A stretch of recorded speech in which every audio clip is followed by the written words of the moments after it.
Wait, I say this every fucking week. What a week it was. But, I mean, we are living history, so what the fuck do you expect me to say? It's every like week is saying, like, what the fucking crazy week we just lived through. It's and like saying, it's just every week. It's today like, is a historic day. It's like, yeah. that's how it works. Yep.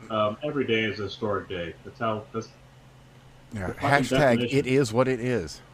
So, on that note, something happened today, actually, in Idaho, Twin Falls, as a matter of fact. You very well might have caught the news about it. And that would be that there was a shooter that went crazy. There's been some videos out there. Some rando white guy with an AR or AR pattern something or other. The clearest images we've got are... now, that said, there's also pictures of a black guy with an AK. So, I'm not 100% on who the shooter is. I think it's the white guy. You're taking me in and out of the story. Where did it take place? Well, as I said, Twin Falls, Idaho. But... okay. But, I don't know 100% who the shooter is. However, I do know who the heroes are. And there's two of them. The one has basically just kind of faded into the background because, just somebody doing the right thing, trying to save innocent lives. The other, however, has made rather a splash. And his name is Jordan Salinas.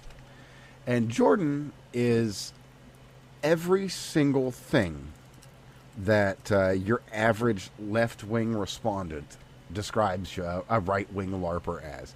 He's got expensive guns. He's got a suppressor. He's got a cowboy hat. He goes out and trains every weekend. Note.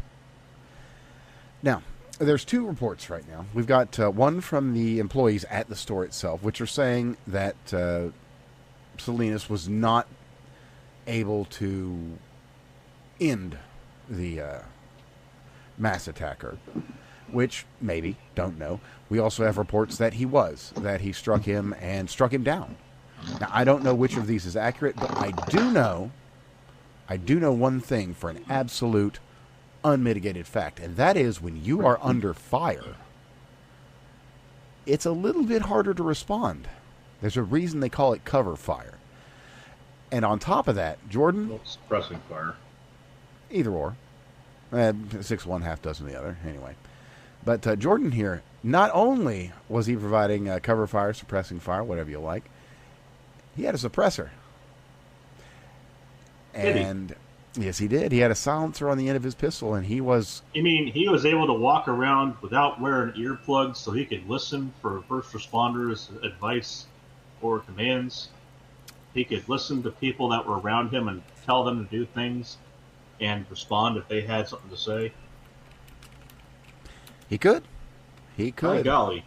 And never minding the fact that he actually didn't absolutely decimate his hearing by he wasn't blowing doing out the right eardrums thing. to everyone in front of him? Well, there wasn't really anybody around other than, a crazy guy with a rifle, but still. Oh, fair. But, point made is, it's a very reasonable point made because he can deal with the situation in a reasonable and responsible manner. Now, as I said, this guy he hits all the tick boxes. He's going out every weekend. He's training. He's got his expensive rifle. By the way, FS 2000. Yes, he has the fishbowl buck. But, whatever. Everybody has their tastes. And in this case, that's really what it is. Also, just as a by-the-by, I've heard tell, can't verify, that he was also wielding the meanest meme pistol ever, the FN57. Again, I can't verify that, but that would be kind of awesome and hilarious at the same time. But anyway, at the end of the day, shout out to you, Jordan Salinas. You did the right thing. You were in the right place at the right time, and you were equipped to deal with one of the most harrowing situations any living person can ever deal with. And instead of turning his tail and running like any normal person would, he stood up and he fought. And whether the shooter was like, oh shit, I'm cornered, I'm going to die, I'm going to go ahead and at least take control of this last moment of my life that I have any control in. So he stood up at the In-N-Out, shot his shot, and took control, you say? Well, that might be that he, took one more shot. The closest range shot you can take, as it were. Now, I don't know. Again, I don't know if this is the actual state of affairs. This is just reporting as it is right now. This is all very, very new. We do know the engagement occurred. Also, again, second engagement. There was somebody else, some other bystander that did the right thing. We don't have video of that guy. We don't have a name. We don't have anything. All we know about is Jordan pulled out his pistol and engaged the shooter like a fucking hero. Are you a hero? The main thing is that they weren't able to bury this one in time. No, not at all. They're going to do everything they can because every aspect of this is the opposite of what they want. You've got this lanky little nobody fucking MK Ultra shooter. You've got an all-American dude in a fucking cowboy hat with a pistol and a suppressor laying down cover fire. It is the opposite of narrative building. The absolute opposite. And on that note, I'd like to just include a link, because it has a video of this hero guy, by Ezekiel Aguilar. Mm-hmm. And I'll just read it off to you, because chef's kiss. Bravo, Ezekiel. A civilian pulled out a gun and returned fire at a mass shooter outside an In-N-Out in Twin Falls, Idaho. I need you to think about that for a second. What's behind the shooter? Families, kids, people hiding in cars. A missed shot doesn't stop. It keeps going. This isn't a clean action movie scene. This is what good guy with a gun is more complicated than the bumper sticker. Yeah, it is more complicated. This guy. I'm hearing an amazing advertisement for people to go and practice at the range. Mm-hmm. Train every day. To go to a local FPC meeting and find out where the next range class is. Mm-hmm. Do some target practice, do some training drills, to go and work with their local PD to see if they can get in on the next live action. Scratch the local PD. Scratch the local PD. Scratch your local range. Scratch everything. All of it. Let's go to the very most basics and head back to a mall. I think the Mall of America. I could be wrong, though. But there was the guy with a weird name that there was a shooter at a mall. He's got out his gun. He gets I think he got 2 people. And then this guy from fucking 58 yards pulls out a pistol. No red dot, no suppressor, no nothing. Lays him out. Boom. Down. Gone. Train every day. Because you might be in a situation that there isn't a solution for. It's funny. I went to the range one day, and there was this black dude there who had his .22 pistol, and he had 10 or 12 boxes of ammo stacked up on the wall next to him. And he had a few magazines already filled up, hanging out on a towel on the table. It wasn't a Taurus TX-22, and he just sat there. Huh? It wasn't a Taurus TX-22, was it? I don't think so. Okay. Well, you would know. But he was just sitting there. You would know because he goes... But anyway. Well, he was going through them fast. That was the thing. But he Not was that sitting fast. There. He was sitting there, and he was knocking out one mag. He'd pop it and drop it, and as it was dropping down, his other hand was falling at the same speed, would slap onto the next mag and slam it back in. And as he slammed it in, he'd regain his grip and keep firing within a 1 or 2 round gap in the cadence. And I gotta tell you, the hole he was leaving in the paper was about the size of one fucking bullet. This guy was lasered on. It was ridiculous. No, that's what you want. He knew what the fuck he was doing, because he was your normal. Even if you've got the exact same aim on a gun, you should be making a patch. You shouldn't be making the one hole. But this guy was on fucking target, or he was missing completely. He only had one shot hit. It looked to me like he was dialed in on that one spot. Center of mass, center of the rings. Crazy.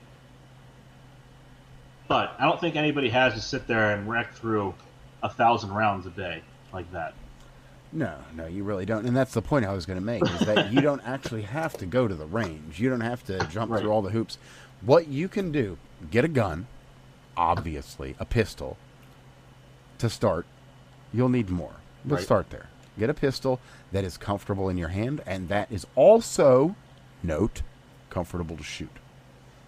And once you have that, then what you do is you go click, and you take out the mag, and then you go to your slide, and you go, and you take out your bullet, and you set that down, and you make sure it's all clear and good, and then you look at something, and you say, oh, I see that thing, and you line it up in the sights, and you go click, click, click, and then you make sure that you're, fucking spraying on this thing. Anyway, you do a dry fire practice. You point your pistol at a good target, and you just click, click, click, click. You just make yourself familiar. Don't wreck your firing pin doing it. But no. You don't. And so it's not. Case in point to what you're saying. It's Craig. not generally what you're good saying to dry directly. Fire your gun. Well, no. Directly to respond to what you're saying, there are things called snap caps.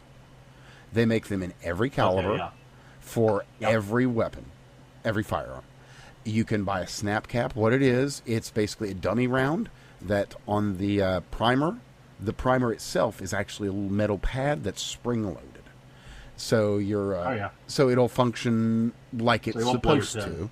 So it won't do it'll actually do less wear than a normal round would. So, if you want to be extra careful, take good care of what you got, you get yourself a set of snap caps. You should be taking your gun apart regularly to clean it and remember how everything goes together. Mm-hmm. Just, basic practice kind of stuff. But at the same time, a firing, it's not an expensive part, but it is a part. Mm-hmm. You don't want to have to replace that. Well, it's like the wheels on your car. It's like, look, they're not supposed to wear out, but sometimes you curb that shit. Sometimes you hit an edge. Sometimes some shit happens. So, it is what it is. But that said, dry fire training is a perfectly acceptable method.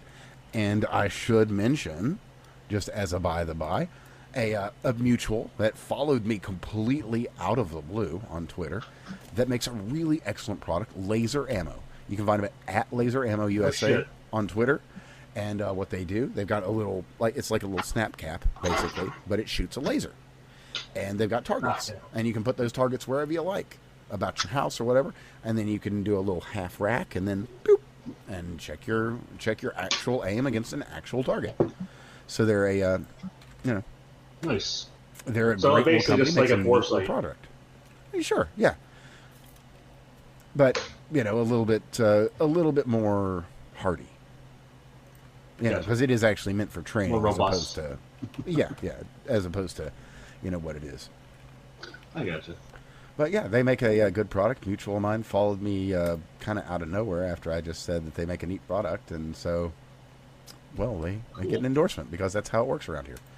That said, though, the shooter, he doesn't get an endorsement. No, he doesn't. As a matter of fact, he gets an unendorsement. So the clearest imagery we have of the shooter is this pasty-faced, lanky, noodle-armed guy. There's two, actually, I should say. There's one that's very clear and also very AI. It kind of has a 2023 vibe to it, as a matter of fact. But the gotcha. It's this is somewhere between Kirk and Hebdo, if you will, something like that. But that said, it's there's also an upscaled there's an actual upscaled image of the hero shooter, but beyond the hero, there is zoom and enhance. Exactly, the bottom left quadrant, zoom, enhance. But beyond beyond. Wait, Jordan, we have a reflection in the knife. Zoom and enhance. Yes. Holy shit! Did you see what these 3 pixels are describing to us? Of the, I I'm gonna distract It's you such a for a minute. Did dorky you guys see show. Masters of the Universe? I have. I hear good things. It's good. It was fantastic. Really? As a fan of the show as a kid, I gotta tell you, it's weird that they replaced another ginger with a black guy. But Idris Elba is probably one of the better actors in Hollywood, and he did a fine goddamn good job. Like, he did like, a goddamn good job. Racial swapping, I don't mind in fantasy characters in short run TV shows, especially with strong actors. But that's the thing. That's the important thing right there. He is such a fucking good actor. He was able to capture everything about Man-at-Arms that needed to be there. And point of note, because a lot of people don't know this, is that Skeletor's played by a black guy. He's not voiced by a black guy. He's voiced by fucking Jared Leto or whatever. But it's actually a black guy that's Skeletor. But the reason I'm going to toss in there is, I'm sitting there and I'm enjoying I think it was Friday night, and I'm drinking along there, and the wife is sitting there and watching it. She actually tacitly admitted that she liked the movie. She asked me how it ended, and I was like, oh, I didn't think you cared all that much. She's like, well, I was actually watching it until the child would go to bed. But it has a fantastic line that fits right along with that enhance thing, which is they're flying in combat, and all of a sudden the ship sits there and says, alert, the hull is breached. And the friggin' chick sits there and says, oh, run diagnostics. Analysis. And run analysis. Breached. Analysis. The hull is breached. And you're like, yes, that's exactly fucking right. I think that movie was a great example of I think those are third wall breaks, where it's there's several of those, and there's a few fourth wall breaks. Well, no, it's just one. No, they didn't have any fourth wall breaks. There's again. Point being, there's the third wall breaks were very comical. They were very comical. Yeah, where it was clearly written by an older there was written with influence from older millennials that were involved. People who are growing up during the 80s versus born in the 80s like us. Oh, I suspect there's a lot of Gen X writers in that room. Yeah, there's people like my older brother's age. He was born in 80, so he grew up during the 80s. So Voltron and Masters of the Universe and stuff like that. That was all the vibe that he grew up on, and I kind of got a lot of that from him. So it sounds like that he understands what it means when a person has the touch. Whenever, what was it? I remember, I can't remember what the versus movie was, is touched. where Right, they exactly. turned around and said, why can't you digitally enhance it? And it was because that's the revolution. It is what it is, right? Which is different than, now, to be fair, right? You go to the X-Files had a scene where they did that, and they just kept on enhancing it. You used to be able to do that with analog processing, because analog processing is a bunch of to the diffraction limit. But you can't do that with digital. Just a nifty little note. You could do that effectively to the diffraction limit or to the grain size of the media that it was recorded on, Right. which was really cool. But it also got really fuzzy. You're just like, well, can we clean this up at all? And there really wasn't anything to do that. Nowadays, with digital technology, you probably could. Well, it's not so much cleaning it up then as filling in areas that are blank. But Well, no, still. it's just fuzzy. You have to basically degauss it. Right. Right. Sort of. So like all that Anyway. stuff is just multiple signals overlapped. So all with current technology, the programs required to sit there and break down those signals so that you can get higher resolution. Like, we have the computing power to do it. Yeah. Whereas digital, you're stuck at whatever the digital signal is. Yeah. Oh, that's fair.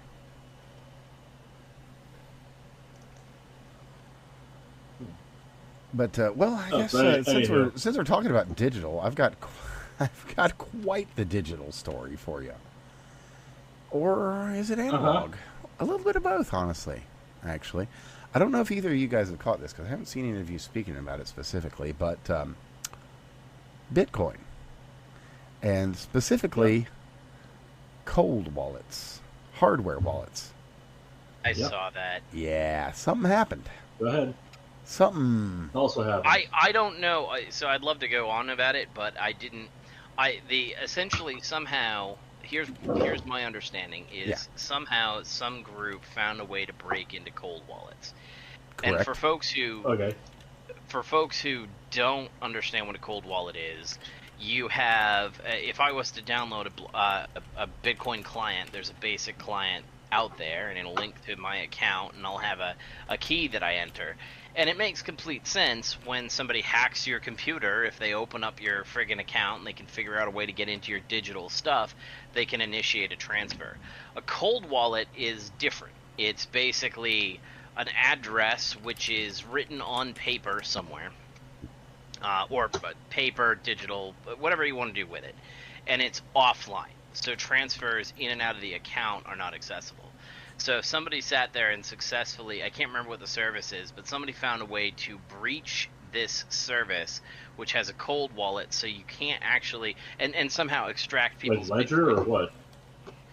I can't remember what the service was. I can't imagine it would be Ledger, but like that's one of them. It was one of the, I don't know. I haven't really, I never decided to pay for a service that does anything like that. Honestly, okay. I lost all my Bitcoin multiple times because I kept it on exchanges that kept on fucking failing. I was a part of Mount. Were you ever on Mount Gox? I wasn't on Mount Gox. They kept coming after me for fucking years. That was nothing. Mount Gox was. I don't want to say it was before my time. Like I was into Bitcoin before Bitcoin was a thing. It was outside I of remember your sitting there and looking at the exchanges, and Mount Gox was like, in order to access funds to and from Mount Gox, it was overwhelmingly complicated. And it was a bitch. It was easy to send stuff in, of course. Easy to send stuff in, very difficult to get anything out, and of course, the breach. I gotta tell you, they had their over-leverage moment where they scammed their users and got caught, and it collapsed. Yep. Which, the Japanese lawyers were sending me shit for damn near a decade for the settlement. The fallout of that. It's like, Yep. We're taking what's left over, we're divvying it up according to everyone's share in the fund, yada yada. It's like, okay, well that's stupid, but I guess that makes sense. Well, speaking of shares, I should probably mention something along those lines, and that is that this has a real fiscal impact, and that impact is pretty staggering. As of yesterday, not actually 28 hours ago, they were sitting at about $88 million in stolen funds. That is a substantial. And for anybody who's been in crypto for any period of time, stolen funds is like the name of the game. Every single major exchange has pretty much fallen due to stolen funds. Every single one. What is it? We had Mt. Gox, and then was it Cryptsy? Was that the next one? That was one of them. Now, just keep in mind, like there are a couple that have been really resilient. The Coinbase is still out there.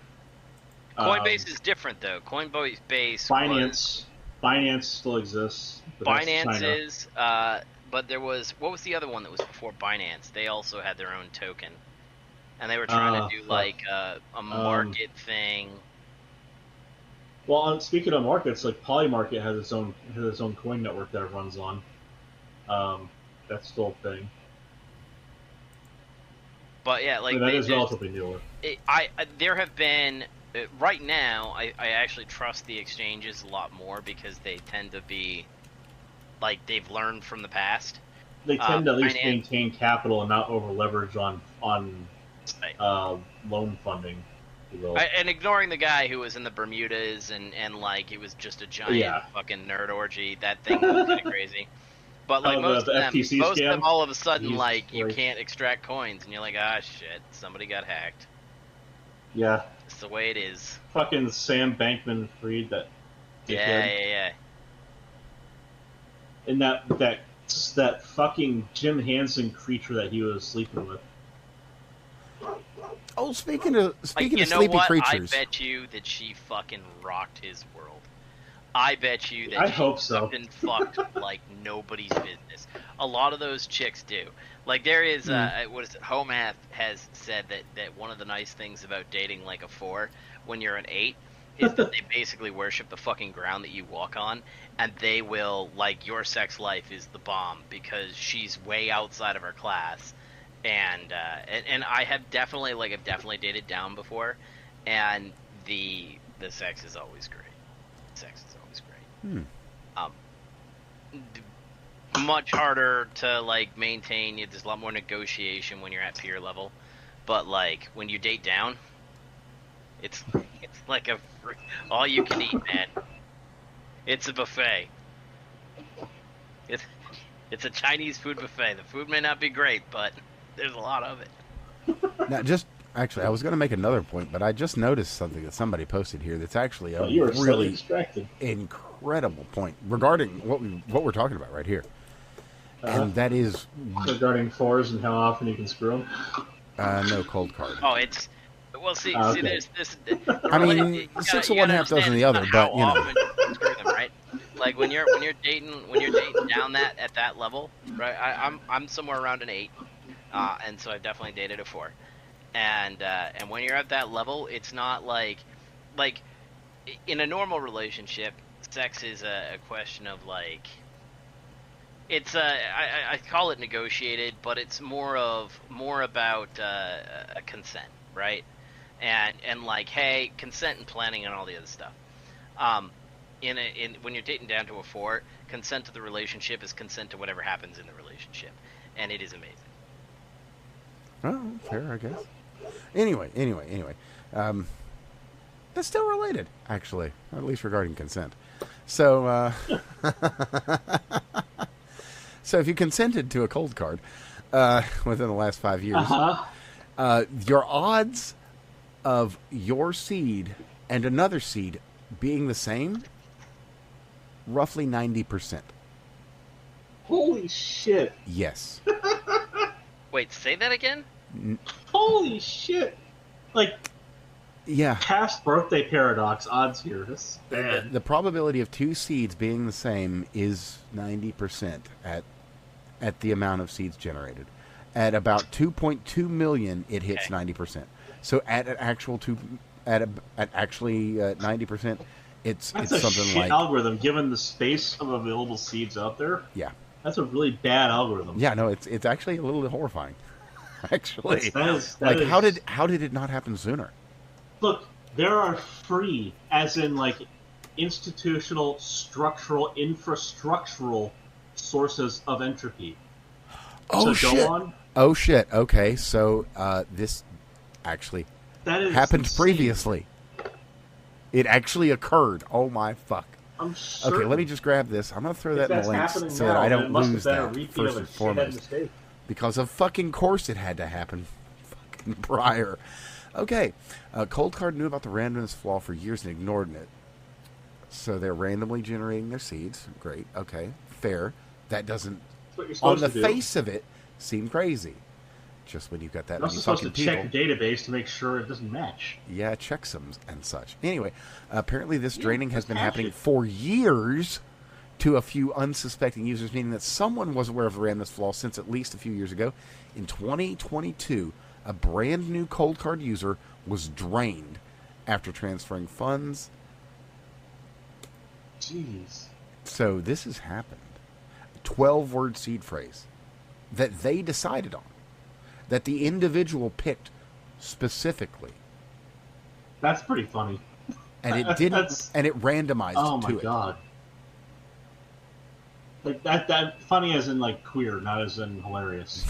Oh no, this is a fucking unfunny that's pretty. I just imagine you've gone through a process. Not only have you been assured, like this is one of those fucked up magic tricks. Not only are you assured that what you've picked is totally within your control, random, but the choices that are offered before you from which you picked was a random pool. And not only did you pick exactly the same as someone else, that someone else immediately vacuums the account. So picture yourself. You're at a mental, you're at a mental health institution. I just put money in. And you're a cartoon character, and you're like, and someone asks you, "What's your name?"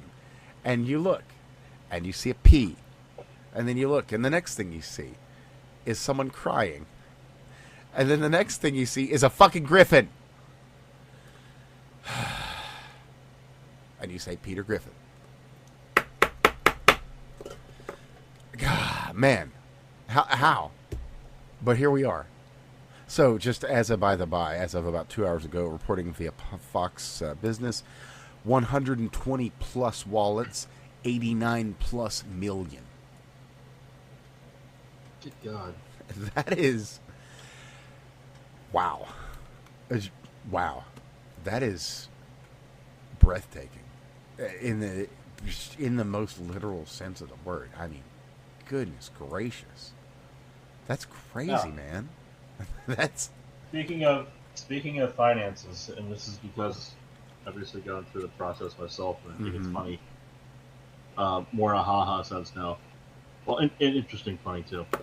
So, if you pay the Elon tax, then you have access to if you pay for premium. Oh, got it. I wouldn't call it the Elon tax. Oh, it is if you want to do something that involves using premium features, and you're a peasant who hasn't paid for it, then you should be told to pay the Elon tax. I mean, to which be I not fair, routinely do with it's bats. a pretty good value proposition. I mean, the Grok access Well, it alone is. is very helpful. So I also got invited as a premium plus peon. I got shoehorned into the funnel to get on the X money. Yeah, same. I haven't actually followed through yet, but I'm looking into it. I have. I got my free $25. Oh, sorry, nice. $25.04. The 6% APY has already started kicking in. Yee. Well, that's a really high rate, man. I saw about X money. I also got my card. What is fun. X money for? PayPal. It's banking, but let's put it like this though. It's a 6% yield bank account.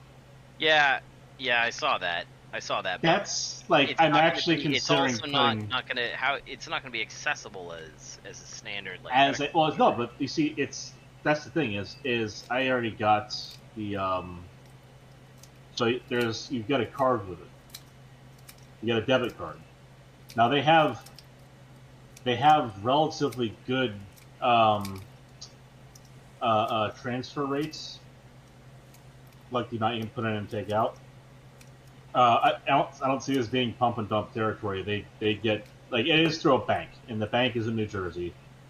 Whatever, it's storefront. What the hell is it called? It's like storefront list or whatever. Like Chase Bank or what have you, where they don't have a bank hanging out all over the place. Branchless banks. It's common for them to have their hub somewhere. Doesn't really matter where. The fact is, they're basically online only. This, in my opinion, is the same kind of deal. It goes through X, but it's some New Jersey bank. Point being, 6% APY is fucking massive. It's like 0.25%. Oh yeah. On a standard account, right? So it's not, like I said, it's not pump and dump territory, and they have reasonable transfer amounts. Like you can transfer like 20 or 30 grand in or whatever it is a day. And I think that's about the same out, or like a tenth of that, whatever it is. Like the thing is, a lot of banks already have these after the whole crash in 2008, 2009. They just didn't really tell you. It's one of those wonderful things in their contract where they say they can do shit without telling you, or they announce it and you just don't pay attention. Like Bank of America, I think it was they had $3,000 a day you could take out, and it went down to like $1,500 before you have to talk to a person and negotiate getting your own fucking money. Anyhow, there is a debit card or debit/flex card. I don't know what the fuck that means, but it's via Visa. Of the duopoly that's out there right now, Visa is better than MasterCard. But largely Visa just follows whatever MasterCard does and does it slightly better. And MasterCard just fucks their customers. So what pisses me off is Cross River Bank. There you are. I've had Discover for a really long time. They just got bought out by Capital One, which I don't even understand how that can happen. Okay.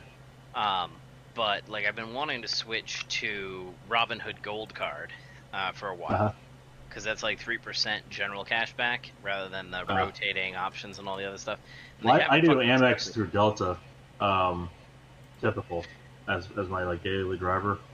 Yeah. And that gets me Sky Miles, so Delta points, for purchases, and eventually, I can go back and use that to get a free ticket to wherever the fuck.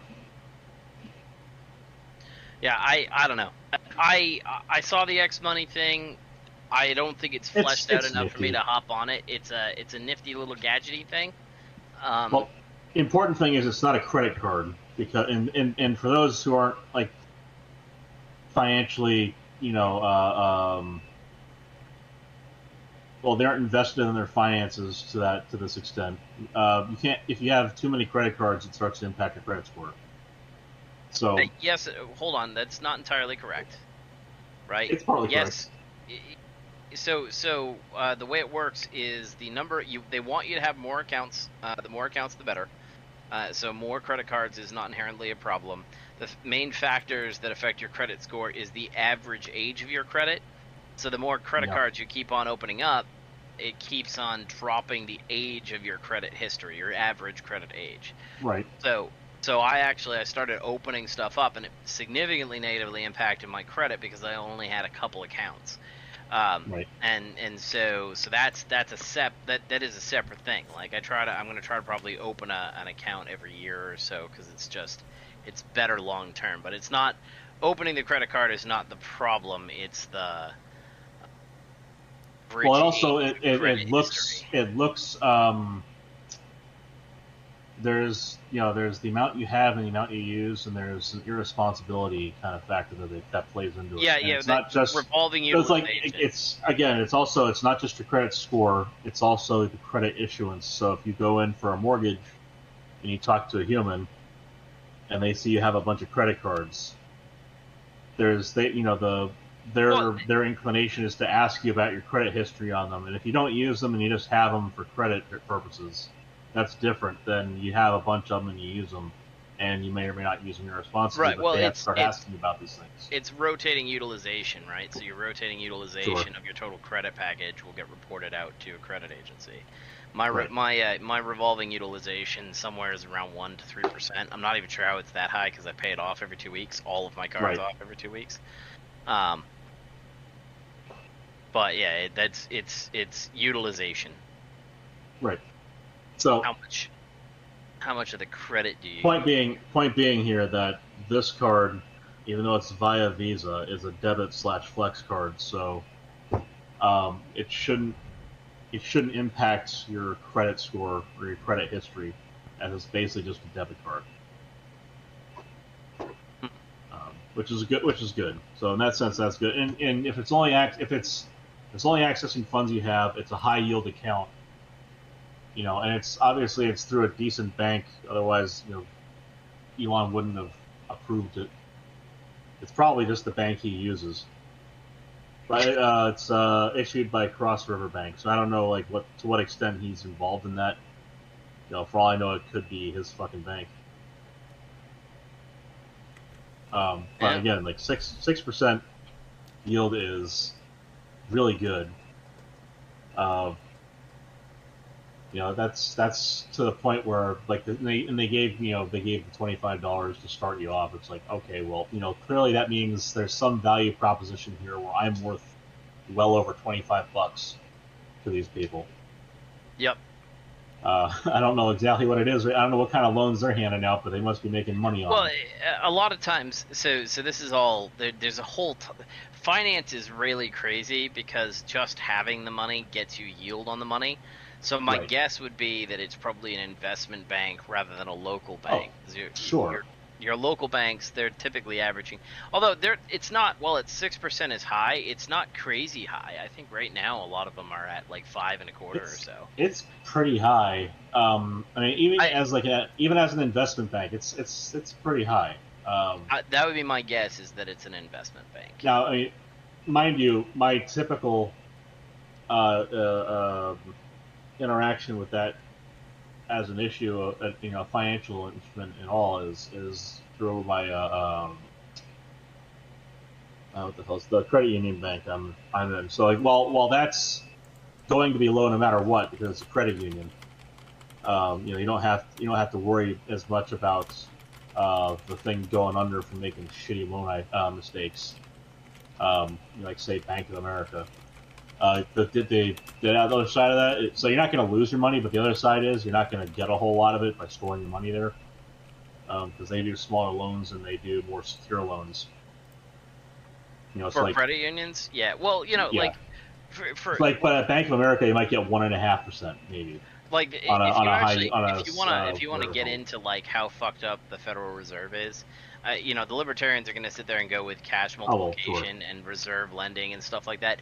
But reserve lending is always how the banks operated, right? The goal was that they would sit there and say they'll give you 1% interest on the money that you deposit in the bank. Our target inflation rate is 2% in this country. Our target. Right. Like that's if we're doing what we want to do, it's 2% inflation. Right, but a traditional bank would accumulate money, and then they would offer interest on that money, as well as safe deposit, security, a bunch of other things. Mind you, this is Western banks and in the United States right now. I can tell you from vicarious experience, if you open a bank account in like Colombia, they charge you money for storing your money with them. Yeah, I mean, I shit you not. A lot of US banks do that too. No, not like you pay an annual fee for a credit card or something like they for every that's like a rule, like every $1,000 you put in, you pay them $4. Interesting. Like again, you pay them to put money in the bank. Yeah. Well, I'm just saying, like to a normal American who has no experience outside the country, like that sounds insane because it's supposed to go the other way. They're supposed to pay you. Well, not the way it works. Usually, so it's not that they're paying you, right? They're buying your money and they're buying access to your money. So the U.S. bank will sit there and give you. But that means they are paying you. And because you've deposited your money there, you give them, as part of the signing up for the bank account, permission to lend out against it. Then they only have to keep a rotating reserve for what people typically move in and out of the banks. Well, yeah, it's fractional reserve. It's fractional on the order. Yeah. It's on the order of a 1 to 99 ratio. Like if it's that, like the typical example that people do when they're trying to explain fractional reserve is like for every $1 you store, they can lend out 10. It's more like for every dollar you store, they lend out 99. It is actually ratios that crazy, and then there is an interconnection on that too. Those dollars that are lent out.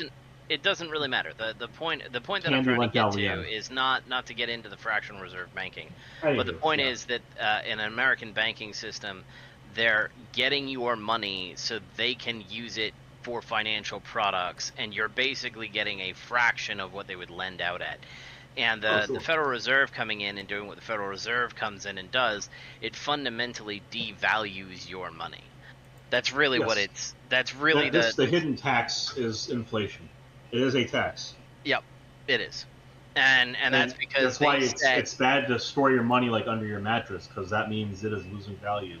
Right, and so they'll come in and they'll say, hey, we're going to set any bank or authorized holder or whatever, they'll be able to sit there and borrow money from the Federal Reserve at rate X, which means fundamentally you will never be able to earn interest on your money at any bank that is greater than whatever that rate is. That's the highest rate you'll ever be able to collect, which is unfortunate. So again, when I see 6% APY, my personal context is banking with credit unions where I get a 0.25% APY, and then knowledge of other banking institutions where they have a typical of like 0.75%, and it's like CFD or whatever the fuck it is. It's that basically it's like a savings account where you can't pull the money out very easily, and those high yield accounts CDs. They're like, certificate of deposit. Yeah, those are like 2%. So But in my area, it's actually depending. quite a bit higher than that. My credit union is pretty high. Okay, but again, like the context I'm working with in here is like there's that, there's the and if you go back to crypto, you have those Ponzi's where you can make a ton of money if you get in early on them and pull out before the rug pull. Yep. Which is insane. Like you can make 10% on a HYIP pretty consistently if you get in early, and that's where they have those forums for the announcements. And then all that, but the thing is, that relies heavily on all the noobs who come in and lose their money. And it's, that kind of shit would just make you feel dirty at the end of the day. But it is, like, as far as these things go, that's another storage mechanism, I guess, that will make you money. But anyway, legitimately, 6%, earning legitimately 6% is pretty good. Yeah, it is. The card is metal, which is a nice touch, I guess. That seems to be and like, it's a chip card. that seems to be a pretty common thing now. It is. It used to be like really, It used to really, be significant, stiffy. but now everybody and their brother's sending a metal card. Yeah. It was just like, I expected it to show up and be effectively cardboard, and it was made out of metal. It's like, okay.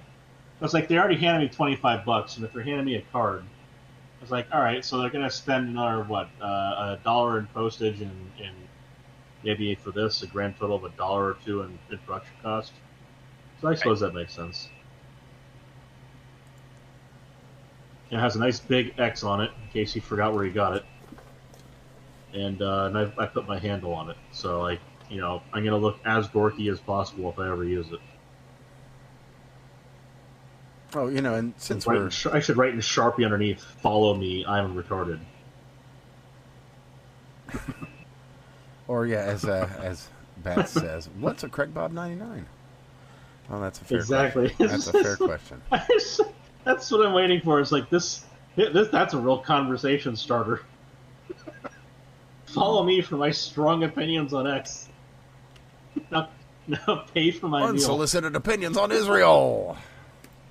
Yes, exactly. Oh, speaking of, no, actually, although it's tempting. So YouTube, they're doing a purge, if you can believe that. No, a new one again. Yeah, exactly. So not so different from the one from the last month. Right? Yeah, well, okay, all right, maybe. Make sure. Yes, no, maybe. I'm gonna say. So we got a purge that's maybe a new purge, separate from the new purge. Yeah. This is a different or the purge. Old new purge. This isn't the same as the last purge. It's okay. It's so different. This is purge plus. Yeah. Or possibly even purge double plus purge. It could be. It very well could be. All right. So they're going hard against the AI slop, as it were. And they state. Thank fucking God. Well, hold on. There's a lot of it. There's a lot of it, and it's like even within the realm of the stuff I like to watch, and it's fucking annoying. Oh, do you like to watch Kurzgesagt? I have no idea who that is. So no. There's that. I also like the infographics show to a certain extent, which there's rather a few of those. Which is made by hand apparently. Yeah, there's quite a few actually that are completely hand drawn, hand animated. But Brew is a good one. Brew is good, and they are done by hand. So there's rather a few people that have been caught up in this little. I don't mind AI animation. I don't mind animation. I don't mind the scripting the being done. Well, and that's a perfectly reasonable argument. Unfortunately, scripting. That's the opposite of what I'm talking about. Like there's all this. Even though I'm mentioning the purge of AI on on YouTube, Kurzgesagt, case in point, one of the biggest, most well-known channels that doesn't really use any actual people, has been hit directly, and they were able to confirm that, as a matter of fact, but only because of their size. If they were just some nobody like us, and let's be fair, there's no faces attached to our videos. There's old ones, but it's entirely likely that my reach is limited by the fact that I put out an audio podcast. And I mean, I suppose we could do phases at some point, but what's that really going to give the audience? Yeah, it doesn't accomplish anything as far This as the is the guy. information or getting That's the across. Jew. That's What the Jew. We need to shoot what's him. actually more interesting is that Craig and I don't look drastically different. That is pretty funny. That actually, yeah. When we did one video conference with some company a while back, but they were just trying to sell shit, and I was like, "Holy shit, he looks like me." What the fuck? Two little faggots hanging out in a friggin' engineering channel. It was funny because like you came in and you're just like, yeah, maybe they'll have a job or something. And we start talking, and this person just starts like trying to sell shit to me like I'm running the lab. Yeah, like. Oh god, that was funny. I mean, I don't know. If I didn't know you, I'd be a little miffed. But like, I was like, I knew that you didn't know ahead of time. This was the thing. I was like, oh my god. Well, like that's the thing is this is what like LinkedIn sucks so much. Oh, you much. get bombarded with people like, hey, let me talk to you about an opportunity. And then it's like, at best, it's a headhunter that's like onto their 17th candidate. Right now, there's an AI plague of headhunters. AI fucking plague. And you can tell because it's terrible AI.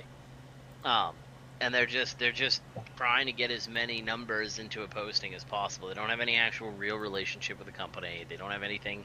It's terrible. LinkedIn is terrible. I hate it. That's reasonable.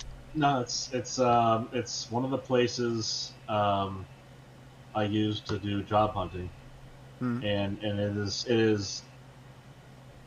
I gotta tell you, like it's really annoying how bad. Like, so speaking of AI fucking things up, being able to get someone to even send you like a fucking rejection letter or like a rejection email is just painful. Like they just don't respond to you. Like even to tell you sorry. Like, and keep in mind on their end, they're clicking, or it's the AI pre-filter. Because the thing you have to beat is you have to get your resume ATR friendly, and then you have to, like, and that's the other thing is I'm in the mindset that I'm not gonna be looking for a permanent job if it's the first job. That's fine. But then I get to look back at the amount of time I've wasted on doing a job search. Yep. And I think, okay, well, it's not going to be the first one, and yes, I'll have connections, etc. But then there's going to be time between job 1 and job 2 at some point, and I'm going to have to go through the same bullshit over again, regardless of whether or not I'm going to have an edge on it that time around. It's the same bullshit. I have, the last time I had to do a job search was 2018. That was leaving with the EOC provisions with my previous company that was at the lab. And then the lab sat there and pursued me and said, hey, Steve, come back, be an ERW again, yada, yada, yada. And that's the thing to do, by the way. And this is the advice I give everybody. It's the same that I should be receiving, is that you want to be the guy that they come to pursue. You want them to come to your door. Right. And so like, I went back into the lab. But I probably, like, back when I'm doing if I was doing a full job search, I am doing at least 3 applications per day. I usually log everything into a spreadsheet, and then I've got a sequence of follow-ups. So after about 2 or 3 weeks, you've got, you're doing 3 new applications and 3 emails a day. And that's like, you'll have those days where you'll do 20. And those are averages. Those are averages. But it fucking, I remember when I was first looking back in, when I first kind of left school in 2011. I didn't technically fully graduate till 2012 because GPA and money and bullshit program stuff, because when you go between schools, you don't get any credit for previous coursework. So I managed to get through all that stuff, so I really didn't start truly looking until probably about 2012. And I didn't get into my first engineering role until 2014. And then there's a whole clearance associated with that, so I wasn't even getting paid until, like, I think I got hired in February 2014, and I didn't actually get paid until June because they have to, like, get everything all set off, and then they preemptively brought me on. But like, if it wasn't for that scenario where they had requested the ability to hold people in an offsite office while they were waiting on their clearance, it would have been, 2015, 2016 before, or sometime in 2015 before I'd actually gotten a job. But that's still 2 years. It's 2 years of actively searching. And back then, you could tell the H-1Bs, and that's why I despise the H-1Bs. You could tell the H-1B postings. You had ghost you can postings. still see those. It's so fucking annoying. It's the same exact intro role, 5 years experience required. Hilarity. Yep. And it's not just that. Like it'll be exactly, upwards of. It's clearly written for a specific individual that they have a headhunter out there that's already made contact. Whose name is Ramjesh. It doesn't matter who the name is. The specific posting will say entry level role, seeking 20 years experience with some sort of specific, lab equipment or something it is that you're looking for. And you're like, there's nobody who's going for an entry level role with that level of experience. Like that just doesn't happen.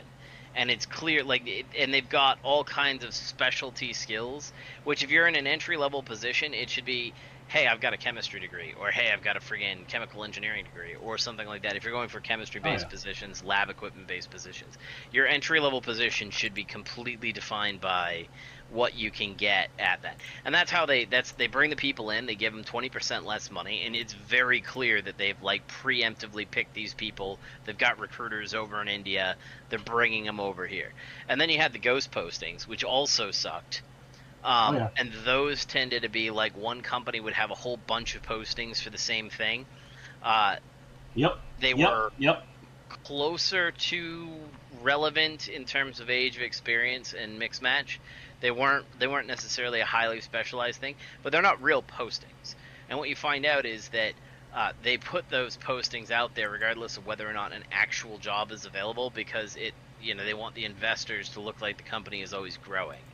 And so companies will they put those out there to scare the employees into working a little harder. I don't think it's that. It's really more the investors. It's about growth, But yeah, it fucking sucks. It makes employees comfortable because it makes it look like the company is actively increasing in size and it has money to hand around. Right, and that's so that's all for the investors. Those two things exist. You run into them all the time.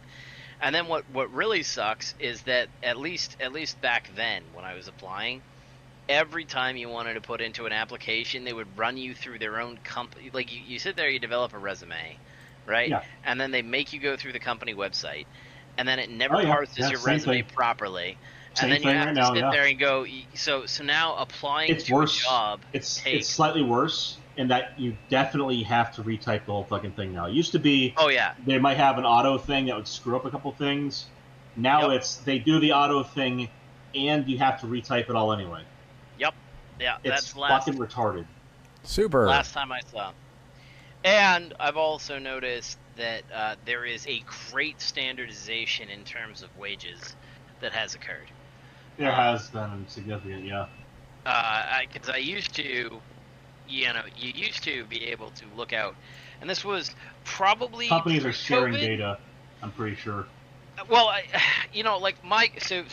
with when pre-inflation, right? You had this kind of across the board salary positions or salary positions. It's based on location, job, interest, all that stuff.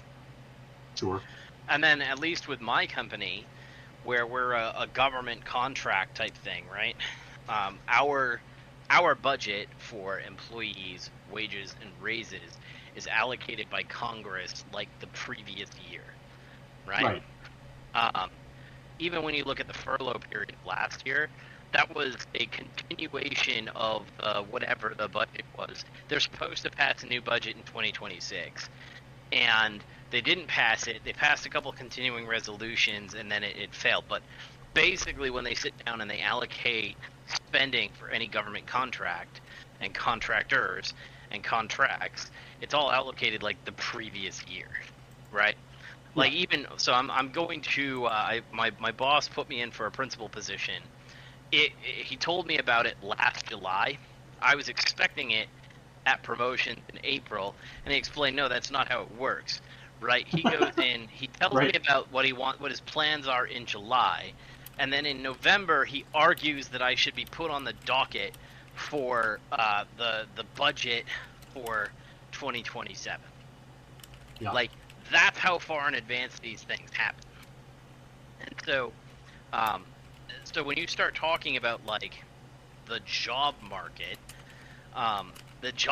is dealing with this standardization problem, or this that was a lot less standardized. But when inflation hit, everybody who was on a government contract went back to the government, and they basically paid all of these companies for statistical aggregation of salary data, because people who were on site were like, oh my God, we've gone up, inflation's up 20%. You need to raise my monetary income. Like that has to happen.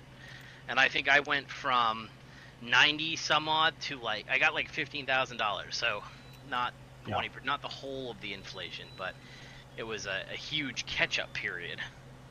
Now, technically speaking, if you talk about what I was getting paid in 2019 compared to the cost of living, it was substantially less, and I feel like I had substantially more money.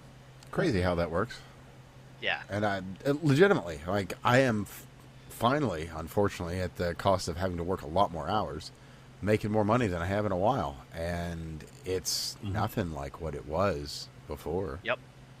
2019 was a very good year, but we now you go out and you look at the job market, and if I look at principal engineers, it's basically the exact same salaries what I'm getting. There might be some companies out there that are a little higher, like plus or minus $10,000, but $10,000 on a six figures is like not a lot. I mean, that's a pay pittance, band really. is always, which is crazy to say, but on a six-figure income, it really is. It is. $10,000 is not much money. And by the way, like, you'd think that. So I make about 120. That's my take home, plus my benefits and all that other stuff. But benefits, I kind of wrote that to zero because with my wife working for the same company, she carries her health care, so that's not really a benefit to me, and I don't get pay in lieu of benefits, which sucks.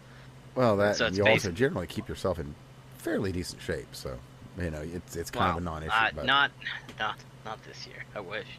I tried. Fairly decent, I said. I didn't say good. I am very much out of shape this year. Like June, I basically didn't get out to exercise hardly at all because I was sick, or the baby was sick, or someone was sick. Pretty much the entire month of June. Daycareitis, man, rough. But yeah, like. At $120,000 with a government contract where my position is essentially guaranteed, do I want to sit there and take a $5,000 or $10,000 risk? No. Or do I want to take a risk for $5,000 or $10,000? No.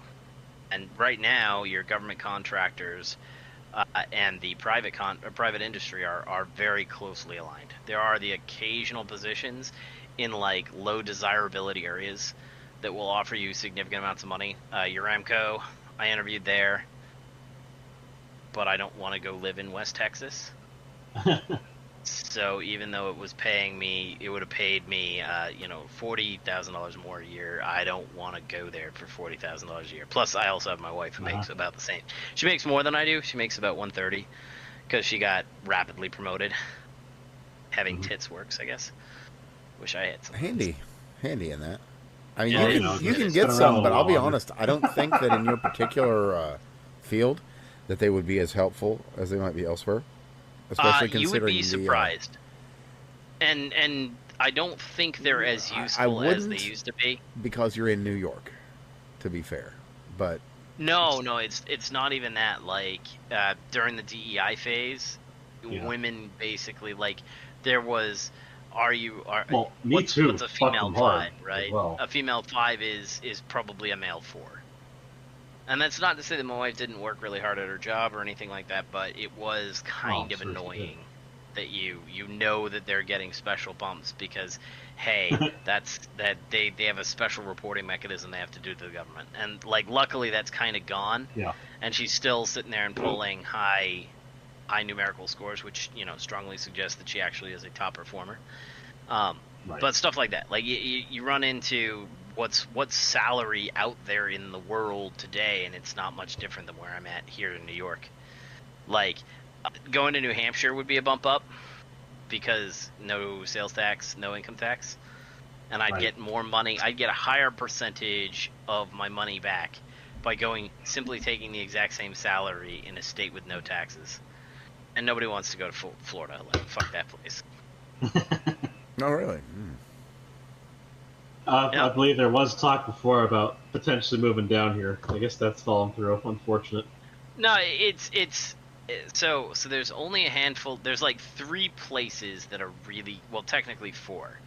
There are 4 really, really good places to go in the United States right now. One is Florida, specifically the Sarasota area of Florida. That's a very, very good growing area. But they don't have a lot of stuff. So I'd probably get stuck at Orlando, which, because there's a ton, as much as there's the Disney and all the theme parks drive salaries up crazy high in Orlando.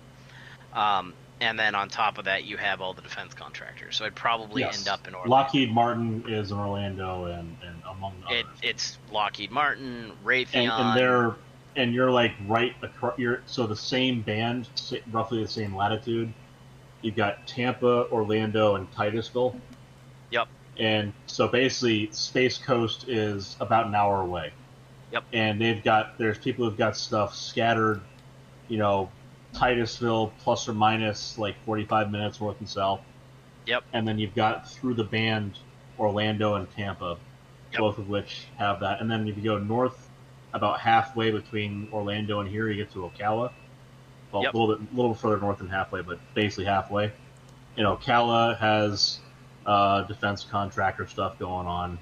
But I don't want to live in the middle of the fucking swamp. Right. Well, you don't have to. You can live on the edge of the swamp. Come on now. Mind you, Orlando is basically north end of Everglades. You go a little bit further south of Orlando to get to the Everglades, to the watershed. And so it's quite a bit south. I mean, granted, like Florida's a really big state, so saying it's quite a bit south is a relatives term. Like, I mean, my mother lives just south of Sarasota.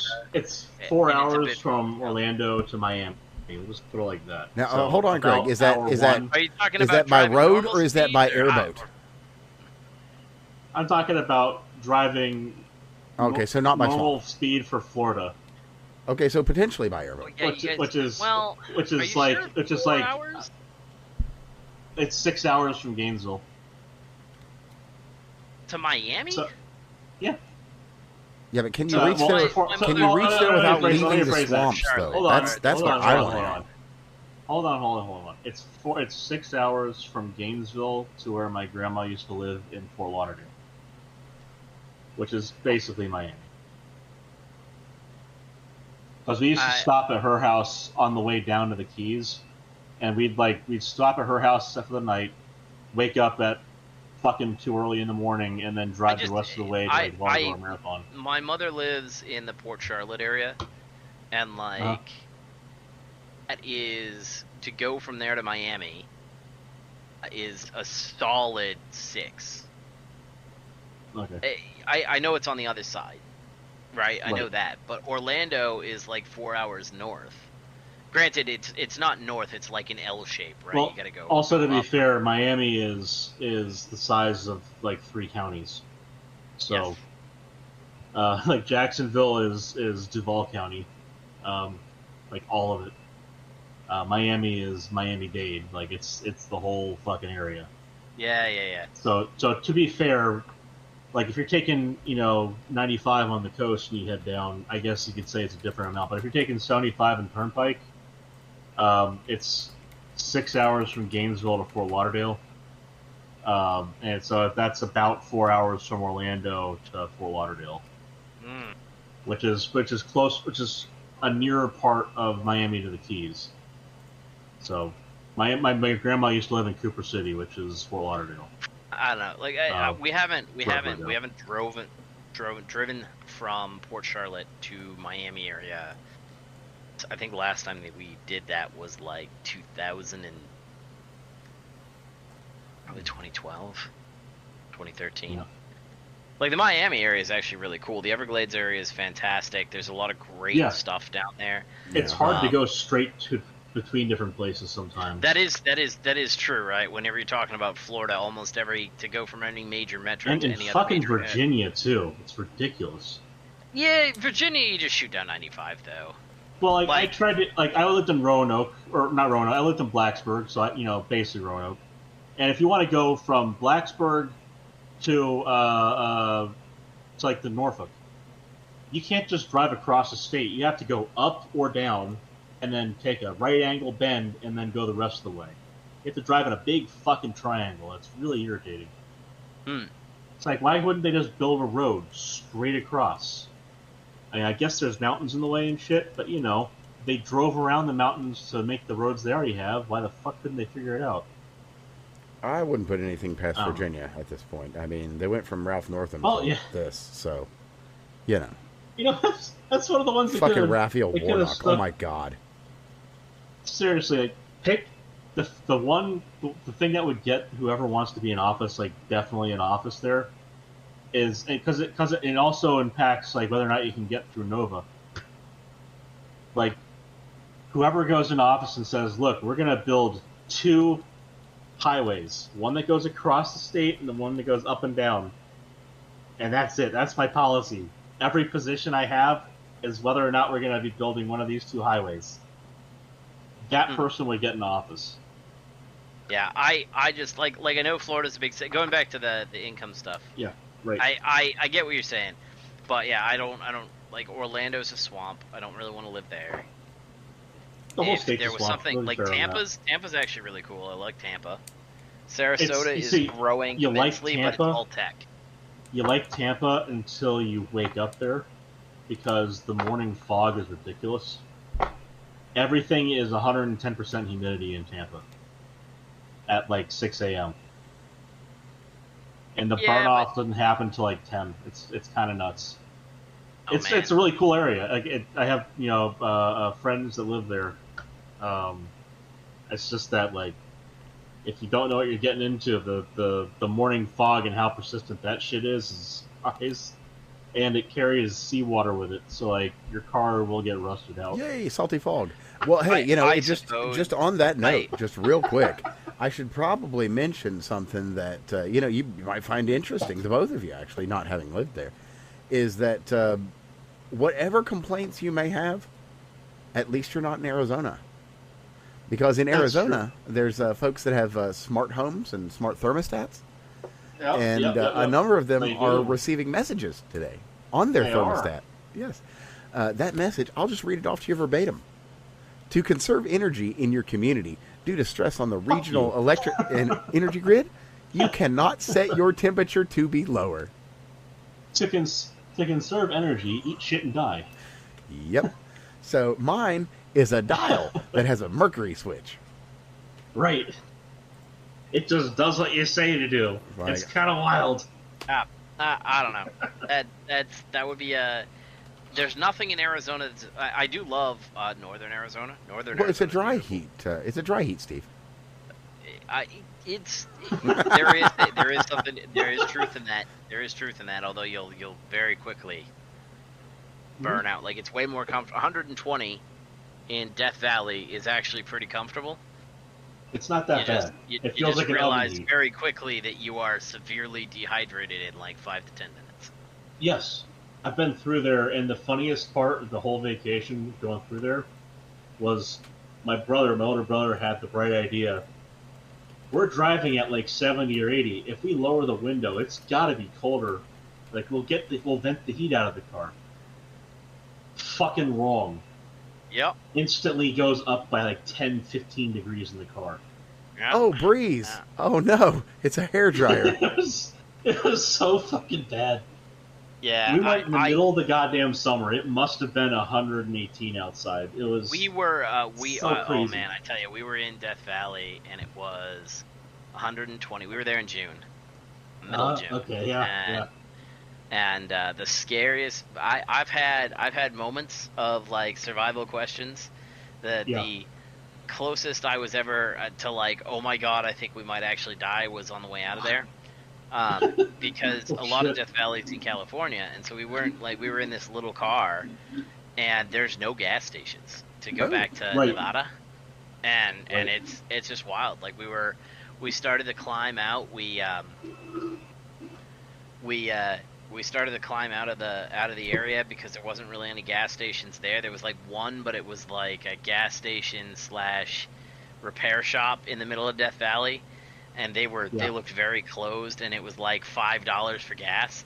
And so we looked at it, and our fucking the little shitty Hyundai that we had said we had something like 120 miles of gas left, and that just like evaporated. I don't know where the fuck it went. We didn't even make it out of Death Valley. We made it to the top of the mountain, and it had dropped to like nothing and zeroed out. And so we tried Jeez. coasting down the entire road. Oh my god. And in the dark, luckily it was nighttime, and Okay. we were out of gas, and there's no cell phone reception there because there's nobody who lives there. And oh man, that was terrifying. Luckily, sheer fucking luck. Where the car stopped, dead stopped. That was the first place we saw cell phone reception. It wasn't like you had to walk 10 feet and get it. All of a sudden, the cell phones were on, and it was like, oh my god, we went there before cell phones were like, everyone had them and everywhere was doing it. To be fair, this was early-ish 90s. If memory serves, that we went because my older brother wasn't even in college yet, so I was. So he born in 80, so that was before 98. So it must have been like 96 or whatever. We went down there, and we were driving through during the day, obviously, and the thing that I saw that freaked me out was people stuck on the side of the road at all, in that heat. Because we did stop and then get outside just to quote experience it. Which was so fucking retarded. Well, and it's crazy too, because just whatever the last gas station was before going down into the valley, they tell you we hit that and we filled it, and we drove around through there, and I'm like, I don't need to pay $5 a gallon for gas. What's this shit? And I really wish I had. Oops. Yeah, I can see that. That's crazy though. That could work out poorly. You just happen to roll into the signal. That's pretty good.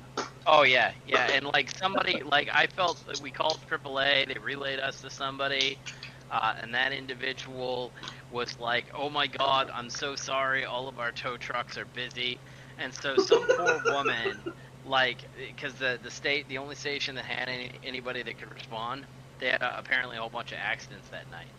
Some poor woman who was manning the phones for the local yokel tow truck thing said, screw it, I'm heading out. It's been 2 hours, right? I'm heading out, and she just brought us gas. That's all you really needed. So that was the greatest thing ever. That woman was awesome for driving out at 3 o'clock in the morning. That's nuts. Power to her. The other thing was the other advice I saw was that you had to bring. We had in the back of the car a bunch of water, because we were planning on getting out of it. And part of it also was, in the shop or at the gas station on the way in, the last stop you have kind of place. They say, get water in case your radiator burns out. I mean, shit, don't those places have something like there's not another stop for X number of miles or X hundred number of miles? They tell you you're going into Death Valley. There isn't a stop for 50 something miles. Yeah. No, that's acknowledged. But and, that part's there, but they also say pasted on there, painted on a sign next to it was, get a gallon of water. It's in your head you think, okay, yeah, I'll be thirsty. Too, where there's a lot of businesses that come into existence and go out of existence, including gas stations out there. Yeah, they can't all be bought by Singh family members. That's true. So it's not what you think. Going back to the financial discussion, so we covered Florida pretty well. Other areas are Texas, which I don't have any desire to go to. No. For the same kind of reasons as Florida. I'm a cold weather guy, and I like mountains. And I think I'd prefer Florida to Texas, although Most people from Florida would agree too. Most people from Texas go the other way. I mean, there's pluses Crazy. and minuses. From what I've seen, the cost of living in Texas is way less. I expect like outside of like if you're in Jacksonville, Tallahassee, Orlando, or Miami, or Tampa, like those big hub cities, certainly your cost of living would go down going to Texas. But but if you're in unless Houston you go to or Austin Dallas, or something. yeah, I was Austin like, or if you're in Dallas, Houston yeah. and Dallas, like those are okay. But if you're in Austin, Austin's expensive. I'll give you that. But it's very left too. well. I actually don't mind living in close proximity to left-wing areas. Well, you're in New York, I so mind that's a living in given. close proximity. I mind living within proximity of, as in governed by, their left-wing policies. The people are usually pretty cool, but the policies, man, so fucking retarded. Yeah, but like Texas is not as bad as other places. It's certainly not as bad. Not Austin yet. is Well, gonna actually, be Let's hope it stays in that way. recent years, they've been importing more Californians. I'll rephrase that. As I say, let's hope it stays as it is and doesn't. Yeah, but they keep But forgetting to this leave has their been- bullshit this has behind. been the question is what with all of these people leaving places like New York and California and going to places like Florida and Texas, it was an open question. Are these people who are fleeing the policies in California and Texas going to California and New York? Are they going to make the states they're going to more red or more blue? It appears that or what Texas impact that can is a have. no. It appears that Florida is a no, and that Texas is a we're going to give it a shot if we can. Well, they're spending money there, but they haven't like. Well, no, Hillary they're Clinton spending spent a like ton of money in Texas. like campaign money. Well, exactly. Yeah. Texas, Yeah, they're like- actually trying. Florida's kind of a. They have fair elections here, and not all that many Mexicans, and the Latinos they do have are Cubans, and well, we don't need to explain Yeah, we how have Cubans Cubans and feel about Colombians communism. and Puerto Ricans. We have Cubans, Colombians, and Puerto Ricans in Florida. By Yeah, and large. and they know communism. All three. So all there you fucking go. three hate communism. All three of them. In fact, of those, the Cubans, their gangs will fucking do to a communist what they've been doing in that What they one deserve. city in North Carolina. Where there's a city, it's in North Carolina, right? Where one Republican in the county who was running for office dropped out of the race because his house kept getting shot up. But anyway, yeah, Latin kings would do that to a communist, which I suppose is okay. It's not great, but it's is what it is. Yeah, I Better than don't know, communism. man. So like Texas is another shot. I would love Tennessee. Tennessee's pretty good. They're growing. They have a good low tax burden. And then it's New Hampshire, which would be great, except New Hampshire state policy delegates everything to local politics, and so nobody can build anything in New Hampshire, which is ironic. True. fair. All the freedom in the world, It's 3.3. but nobody gets to build any. There's no industry. And it's like, why? They're just outside of Massachusetts. They could easily sit there and dominate that space. And the answer is because you have to convince your town to change. And the people living in the town do not want to change the town. Now, for what it's worth, and And there's there's plenty no- of baggage associated. There's but taxes coming in. And you're like, well, I don't care. and on that, look at Vermont. They've certainly got their own issues, but for what it's worth, they get shit done. As an individual who lives very close to the Vermont border, I would disagree with that. I didn't necessarily say the Vermonters do things not that they get accomplish shit done anything. are good. Just that they get shit done. How about that? Really. I'm not talking about their local politics. I just don't think Vermonters accomplish anything. Oh, you mean on on a grand Like- scale? Well, that's fair. That's fair. I mean, like, they can't manage to drive at the speed limit. Well, that's Like, that's they're so that's largely hippy normal dippy around the that, world. like, time does not exist. It's funny. I can't imagine down them here, accomplishing anything because they have no concept of what it means to actually do something. Down here we've got 2 speeds. You have the crackheads going 20 miles an hour over the speed limit. That's the major highways, and then everywhere else is behind the grandma of 2 knuckles and a hat on the steering wheel. And neither one of them is required to carry insurance. Whoa! Yeah, there's that too. Florida highways are the most terrifying place I've ever driven. That's a fair statement. No, the most you want terrifying. Texas. Go to San Juan. But, No. Texas is great. Yeah, San Juan. But it depends. If you've got a fear of heights, Texas is not great. Go to San Juan in Puerto Rico. Which will still be better than India. You know, just saying. Which will still be better than India. Still better than or India. Vietnam. But if you go to if you want like of the worst, or the of Philippines. the worst, not worst, but of the worst places to drive in the United States, San Juan is fucking scary because you're not actually wrong. San Juan has it's not because it's based on like actual first world rules and situations. Oh yeah, it's part of the United States, but it's got like, a bit of a third world vibe. Like you get a little bit of that kind of Vietnam none of these people are feel. required to actually pass a fucking test to get in the car. I There mean, you go. theoretically they are, but their cousin runs the shop, so they just get a license. And then these San Juan's drivers are they all right. So Miami driving relative to the rest of the state, that is the comparison between Miami driving and San Juan. That's the best way I could explain it. They're fucking nuts. They don't give a shit if you have paint in your car. They're gonna take it off. You know, the advantage is you'd be driving on an island, so you're not bringing your own car. It's some rental that's getting fucked up. Yeah, Cuba's kind of like that too. But, you know, for what it's worth, I will give them credit where it's due.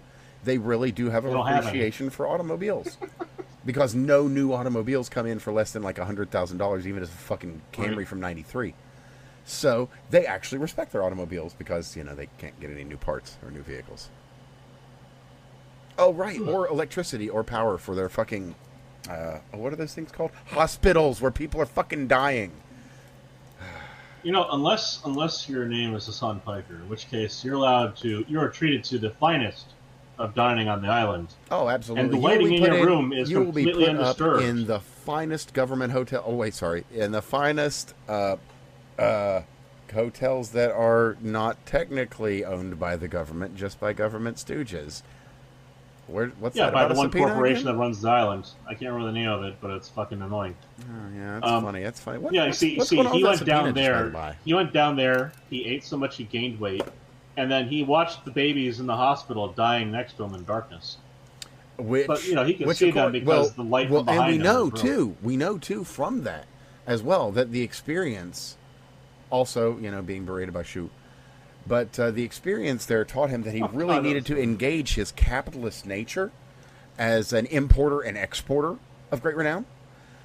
Oh, yes. Because he won't shut the fuck up about how he's a big importer and exporter and importer. I want to import and export all the things to Singapore. Right? Cough. Do you know why that's happening, right? Singapore? That's where more Pegasus... I know exactly why. That's why I mentioned it. Okay, yeah. So he's the big importer, exporter. Got to wear his suit every day, don't you know? Got to wear his. Well, it's not in our mind. Well, you see, that's like Viagra for old women, apparently. Well, that's what he says. But the thing about it is like I'm noticing that's like Viagra for old conservative women. I did not realize that was a thing. So there's they all had penises. There's that guy from the movie played by not Matt Damon, the other one. Benjamin Button, aging in reverse. It's like, well, Hassan is doing the opposite of that, just aging, but not normal. You know, kind of like triple pace. So he puts on the suit and he already looks older. Oh, you mean like a porcine Mexican? Okay. Yeah. Oh, yeah, absolutely, like a 50-year-old Latina. So just absolutely, just a completely advanced progeria. Or like a 70-year-old Chinese woman. Whew! I'm telling you. Yeah, I know. When they go from raisin to raisin? Yeah, totally. Like, you can even start to see his shoulder shrink. Hence the pads. Anyway. That's wild. That does explain the shoulder pads. Right? I don't know why the fuck he thought those were a good idea, but I guess... Right, exactly. Wow. You got to think outside the box. So what you're telling me is that like the porcine individual, his neck height to shoulder width ratio is going to rapidly approach 1 and then pass it. Probably. And if you will note, he has gone Ouch. without the beard stubble of late. And, most people are accused of a baby face So you're when telling they me shave that off. the finasteride is not working then? Well, Or finasteride, something's not whatever working. it is. Something is working drastically wrong. Oh, so maybe it's the so the instead thing of the that's baby producing his face, Raisinets. well, instead of the baby face here, Hassan, he shaves that off, and instead of looking younger, he has looks taken older. Ozempic recently. He has could be. gone with Ozempic. Oh yeah, Retrotide. Among a stack of other peptides. Right. Well, who knows what sort of interesting cocktail Mr. Piker is on? But it appears to have aged sure it's him all prematurely FDA approved. because as he has now shaved off his beard instead of a baby face, he's ended up with an kind of a middle-aged man Ogre face. And I don't know if that was what he was going for, per se. This guy is 35 years old. And he looks 40. He looks all of 40 or 45. He looks well older than me. Which Now, is to be fair, fucking funny. he is in. He apparently is in relatively good physical health. So he's Well, probably he is going to a be gym able to rat. maintain Well- that mid-50s look that he's got currently, probably for the next 20, 30 years, and then he'll go into like the middle more 70s power look to that him, he's man. got. More power to him if he can do it. Yeah, I mean, and kudos to the guy. As I've said multiple times throughout the show, I support steroid use. I'm glad that he's using these things. They're great for you. If you use them responsibly, you can really keep yourself in check. You can do a lot of great things. So that's good on you, Hassan. I'm glad you're using testosterone and steroids and hormone replacement. You need it, obviously, but I'm glad that those things are available for him. Because for the people that need these things, Not I'm only are they glad can be there. available, but he has more than one option because he lives in a capitalist country. Right, exactly. The arch capitalist, Hassan Piker, he's able to leverage his capitalist means and his what what would we call it? His content production factory, to make available to People's him House these of, technological People's House of marvels. These marvels of capitalism. So it's just what a lucky You gonna day to be a survive over Turk. there? What a lucky day to be a Turk Don't in make America. us reach through the internet and do the Heimlich, sir. That is what it is. And licking no Well, hides. this is Okay, this jokes is aside- as okay, ever okay, a real- fantastic reminder. This is as ever a fantastic reminder to everyone that you should hydrate. Well, not only that, actually, you should So- legitimately so, like, just real quick. Obviously, I want to say an emergency this is thing. an interesting little rant. I don't watch enough Hassan to know what the basis for all this is. Well, the funny thing is, neither do I. But what I will do You don't is have to. exactly. I'll throw a link down below for I more just Pegasus. watched the Legendary series. Exactly. That's all you gotta do. All you gotta do is Every so subscribe to often I the dip my Legendary nose in series, and more watch that. Pegasus on YouTube. Quality stuff. So, Pegasus, if you will, not cis, sus. indeed. Well, actually, it is at more sus. So, More Pegasus. no, just more sus. Oh, Literally, really? it is actually YouTube /more sus. Which I is did not realize that. it is, which is Okay. hilarious. So I'll just let me just drop that in the links below because again, if you're not subscribed and watching the Legendary series, you're missing out. Good stuff. It catches me up on a lot of the drama shit I didn't want to know about. Yeah, it's like the And, shit that have the no shit need- that had would no take need to know me about. 2 to 3 hours of research and whatever that is legitimately not worth it, but is funny. But you can just go to Pegasus. He'll go ahead and fill you in, and he's got a show almost every day. So there's He does more than I care to watch, fair. which is a good thing. I Yeah, mean, well, he's making content. My thoughts on the matter are, in the morning, I got to make breakfast. I got to leave my morning leavings. And what a great time to put on something for some good background noise while I'm clearing things out. And it's great, I can hear about shitty people while I'm anyway. And it's all just a good time. Speaking of good times, and shitty people. Let's see. I'll wait for Well, we this, could really. You could go so many ways with this. I've got one direction I'm going with this. What and, direction you it say? involves. Is it Korean? Well, Oh, actually, it is. It's not that far away from our buddy Steve. So, this, and of course, I don't have a fucking date on this because why the hell would this person give me a goddamn article with a date on it? But Mamdani apparently pissed off that he wasn't able to speak at a fallen New York City soldier's funeral, despite writing a speech. He was never called. And my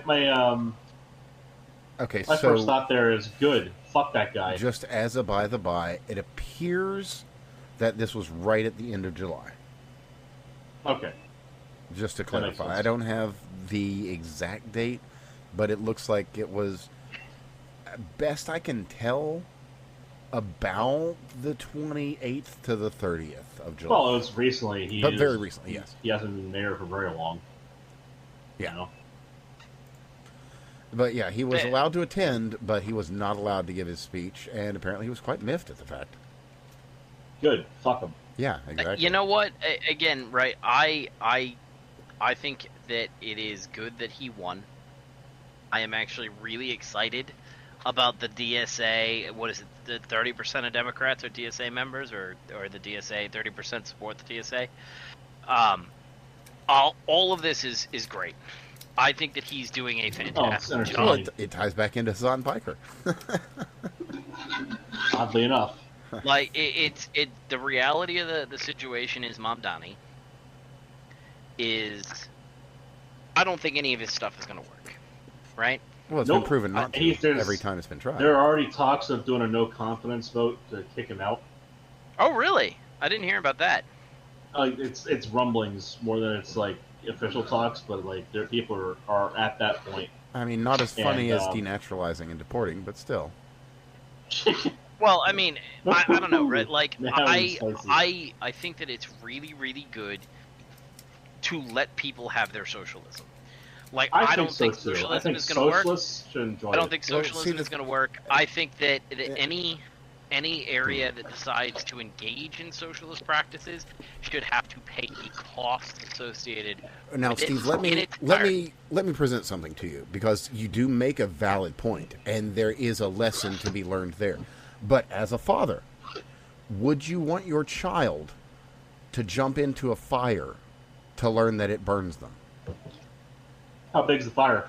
Exactly. And communism is a fire that consumes all.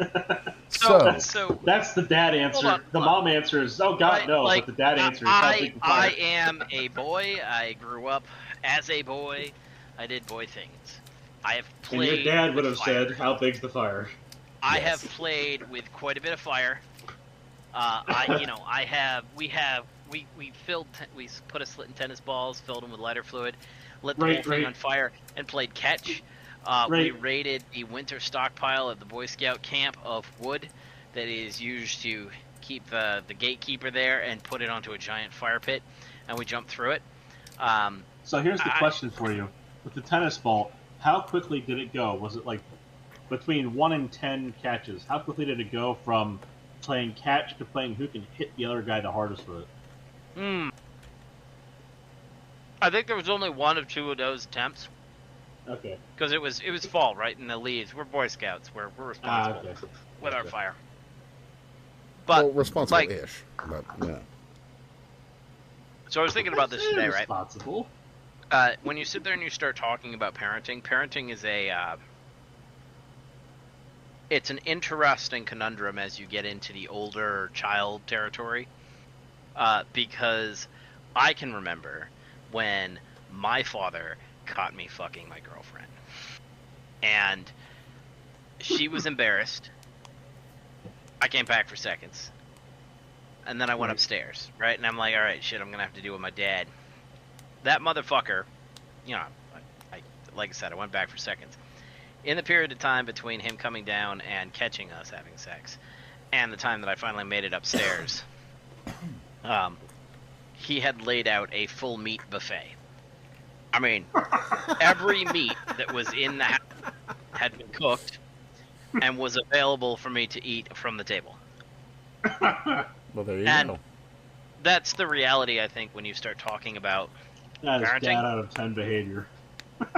Right, like, I think that's the hard part when it comes down to parenting. The same man who would is pull that- out a shotgun, for one, will serve up a meat buffet for the other. Well, it's not that, right? Like, No, it's not. you guys, It's just have it's you guys funny. ever watched The Goldbergs?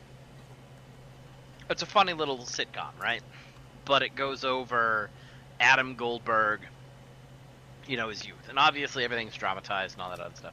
But they even did an episode of this where Adam was too good of a kid. And so the father actively was trying to encourage him to just break some rules, right? Not that you don't want the rules there. So when you sit there and you say, hey, do you want your kid to jump into a fire? No, I don't want him to jump into a raging bonfire. But I do want him to play with do stupid things with fire. I want him to get burned. I want him to face those consequences. Because when he does, then he knows why he shouldn't do something beyond that.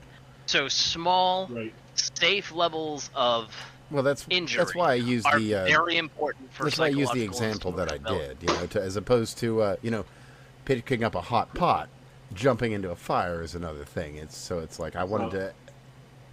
It all depends on the Here's- size of the fire. It's a, Well, there you like, go. and by the way, There you go. seriously, like, There if you it go. was my kid, right, he should, hopefully by the time he's 18, he will have taken more risks than I did. I was a good kid, right? I might be fucking the fours. I might be having myself a grand old time, banging my girlfriend and getting my meat buffet. All that shit, right? I was still a very good child. It is only in my adult life that I have learned the error of my perpetual goodliness. And while I hold a very hard line in terms of morality and ethics, that's true. I did not break rules. That did not happen when I was a kid. That did not happen when I was a teenager. And yeah, I'll tell my kid, don't jump in a fucking fire pit. But I'm really gonna secretly hope that he does it. He learns his lesson, learns how to control it, learns how to build on those things. And the same thing's true with Mamdani the commie, right? Communism, socialism, all great things, as long as they are done in small, isolated steps that are highly visible. And New York City, like, if this was some East bumfuck Oklahoma City thing, or like Oklahoma Township, that they'd somehow taken over, it wouldn't have the same impact as when it falls apart in New York City. And Well, that's a assuming Total great point, because actually that's something that's been coming up specifically in the last few days with that fucking the tax list that Mamdani just put out. There's a whole bunch of rich guys that are like, that's my name and address. What the fuck? Well, Quite so literally. voted for it. Well, you voted for it, dude. I mean, you literally voted for this to happen. So, let me just grab the New York Post article here. But what's happened here is it got the name and the address of every single property owner who is under the Pedetier new tax that he's proposed. Every single one, top to bottom. And, well, did you expect something different to happen, guys? Really? They expected special treatment. Because More they're special to people. the point, right? Like, Mamdani's come in, they had AOC. AOC became Mamdani. And then there's a couple other people in a couple other elections the Democrats have faced. They fed the flame of socialism. They fed it.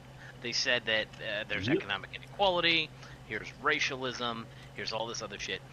They fed the socialist fire. Going back to that analogy. And it is consuming them. And right now, what is it, 30% are DSA? So they'll either have to sit there and adopt a party platform which is toxic to 70% of their own base and the entire rest of the fucking country, or they're going to have to alienate 30% of their base and never win an election again. It's great. I think these things are good. They are certainly posed with a question to answer. That is a fact.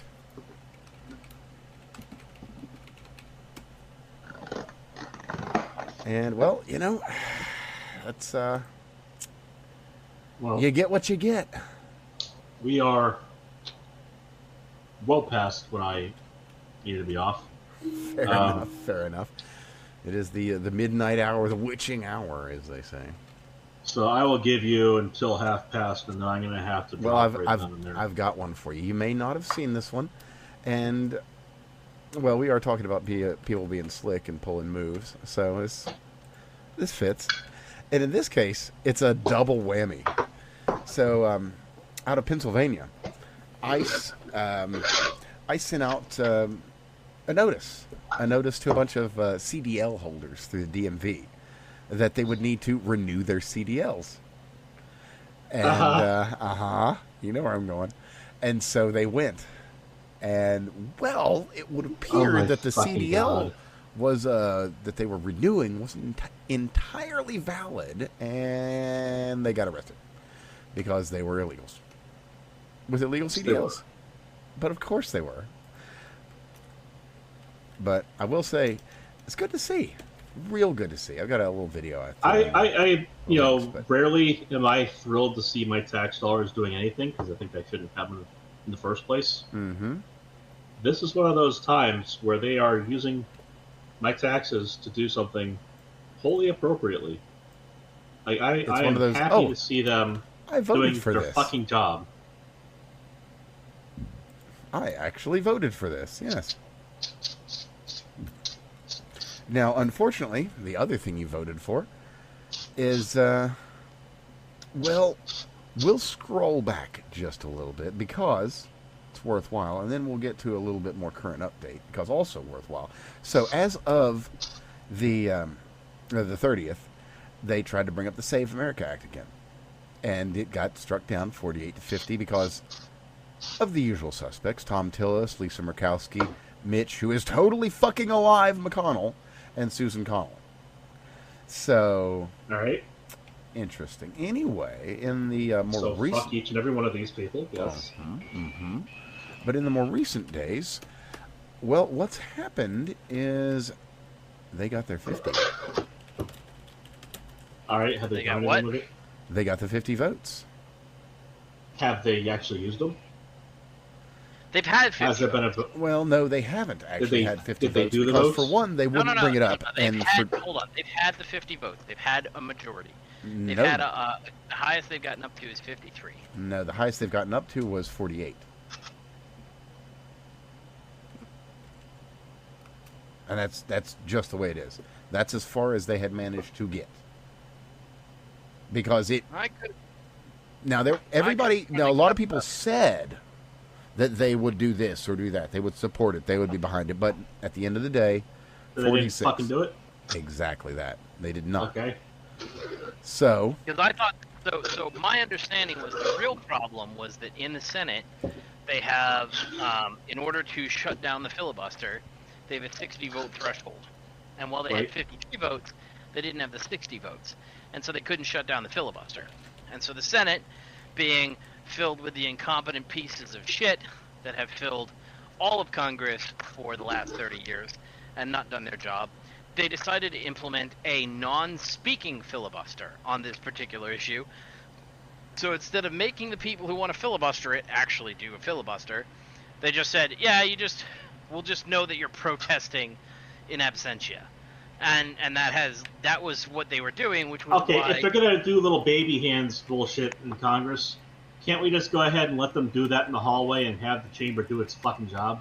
No. I actually think, because the traditional way this works is you can filibuster all you want. Right. You can delay the passage of something that has more than 50 votes. 100%. I think that's an important aspect. I think the Senate should try to pass without a bunch of fanfare anything they got 60 votes on. But by God, if you are going to filibuster a bill, you better get your ass together, put your fucking spinal brace on there, and stand there and fucking talk for however long it takes to talk.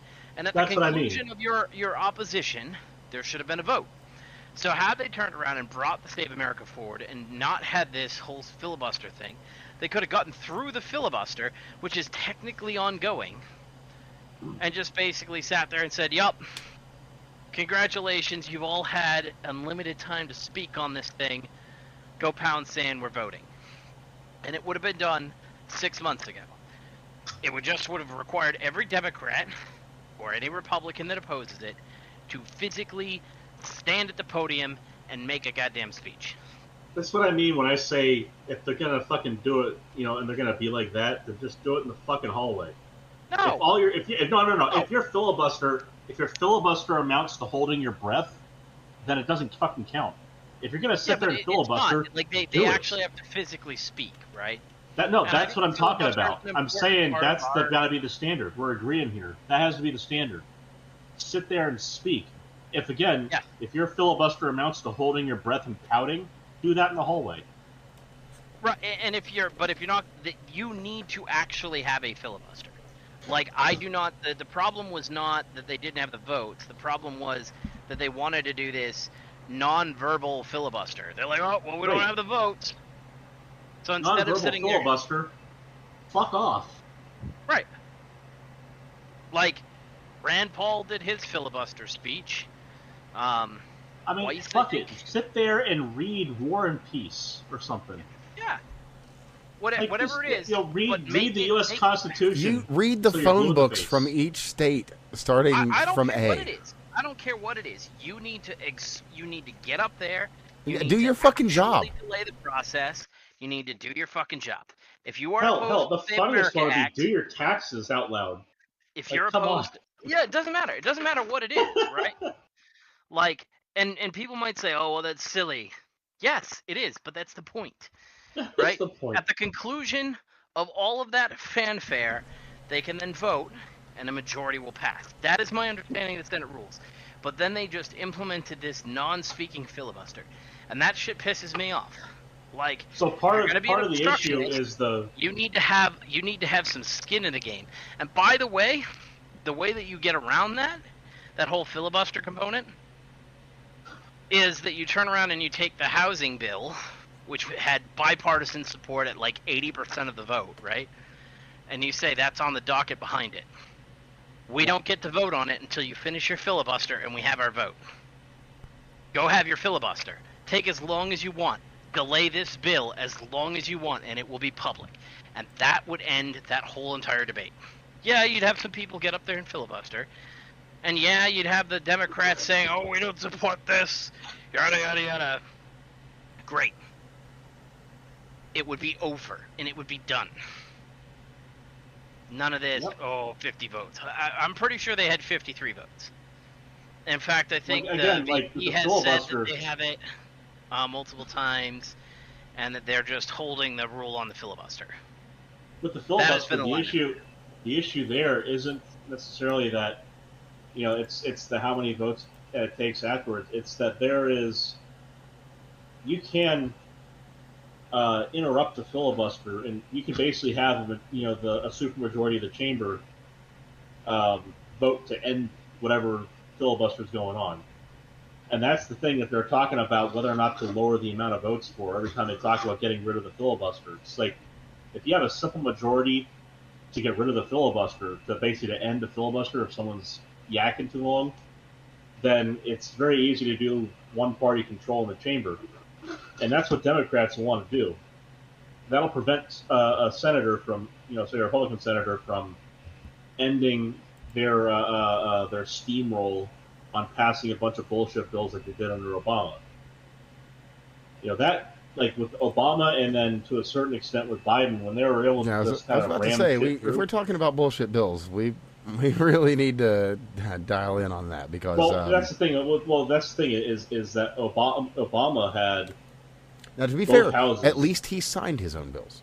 Well, yeah, and that's like Harry Reid. Harry Reid's the one who kind of fucked up rule. Yeah, because I think he was the one who sat there and said we're no longer doing that. He did engage that precedent. It's so stupid. He engaged that precedent, and I think that it was a huge mistake. I think it by sitting there and moving away from plurality. Downs, man. Oh yeah, it should have never been given any relevance. Why the filibuster thing becomes bullshit. They already nuked the rule. You could have a filibuster. I think if I remember correctly, Harry Reid changed the rules so it's no longer a 60 vote majority required. You could still filibuster, right? And people filibustered the healthcare bill. They did. Right. They filibustered it. They protested it. The whole bit. And then it got passed with 51 votes. Yep. Why is it that we're not doing that for the Save America Act? If they have the votes, they should just... You want to filibuster? Go ahead. Talk all you fucking want. Because these motherfuckers, A, they're pussies, and B, half of them are benefiting from the shit that the thing would get rid of. Right. Well, the answer to your question is a statement that I've made many, many, many times over, and that is, the purpose of a system is what it does. Yeah. If it were meant to serve us, it would serve us. That's all. Well, and even then, right? That's the distinction is, it's not just if it were meant, it's if the meaning of it were as originally written. And there's two aspects to this too, right? Because if you turned around and you said you had to present photo ID to vote, right? The Save America Act, to be fair, they've gotten that provision passed. Did they? I'm pretty sure that was part of the funding bill or whatever that got passed, right? Yeah, but then that part got struck. Like half the language. It got passed, but it never went anywhere. Which is where we are again now. Well, wait, hold on a second. So when you say it got passed, does that mean... Because I think last time you said... Yeah, it was like it got through Congress and then went to the House and then nothing happened. Yeah. One of those deals. Like, what the fuck? Like if they turned around... So the Save America Act... But just to be clear, real quick. Just to be clear, now... It passes the Congress, and now it has the 50 at the Senate that it needs with JD to come in and do the 51. So... It potentially could move forward, just to add some clarity to that, as to where we are right now. Is that just the provision, or is that black? I thought last time we spoke that it had passed both houses. No. You're saying just it the only one. passed in the Senate? Yes. And it needs to go through the House. Correct. And they just tabled it. And I'll give, so the Dems... But we have a majority in both, right? Correct, also, yes. Yes. So what the fuck? Exactly. What I don't understand is that the left came up and their talking points were that, hey, when you do the citizenship registration thing, right? That can disenfranchise voters, yada yada. You just turn around and change it to a straight ID. You need voter ID. At whatever point in time you request a ballot, you need voter ID. Yeah. That eliminates the mass mail-in ballots. You still have mail-in voting if they want to do mail-in voting, but you still have to request it with an ID. Guess what? That's in Florida. Yeah, well, I mean, that's ID. Right. But if you turned around and you passed that, just the ID thing, it would get you 90% of what you wanted. Not even the Save America Act, 90% what you wanted. And then you can turn around and say, hey, compromise. in the event that you decide that you do not want to implement citizenship requirements associated with registering to vote, that's perfectly fine. But then the federal government, if we find out that there's any amount of illegals voting in your election or non-citizens voting in your election, then the state should get sued and have their funding pulled. That should be what you do. You say, hey, that's fine. We'll just take the win on the voter ID. Just straight voter ID. In order to get a ballot, you have to sit there and present ID. You want to do it via mail-in voting? That's perfectly fine. You have to go down and present mail-in. You have to present your ID to request a ballot. Boom, done. That's easy to do. And then take away all of the crazy provisions in the Save America Act. You can implement those later, and then you just sue the states when they decide to not follow the fucking law.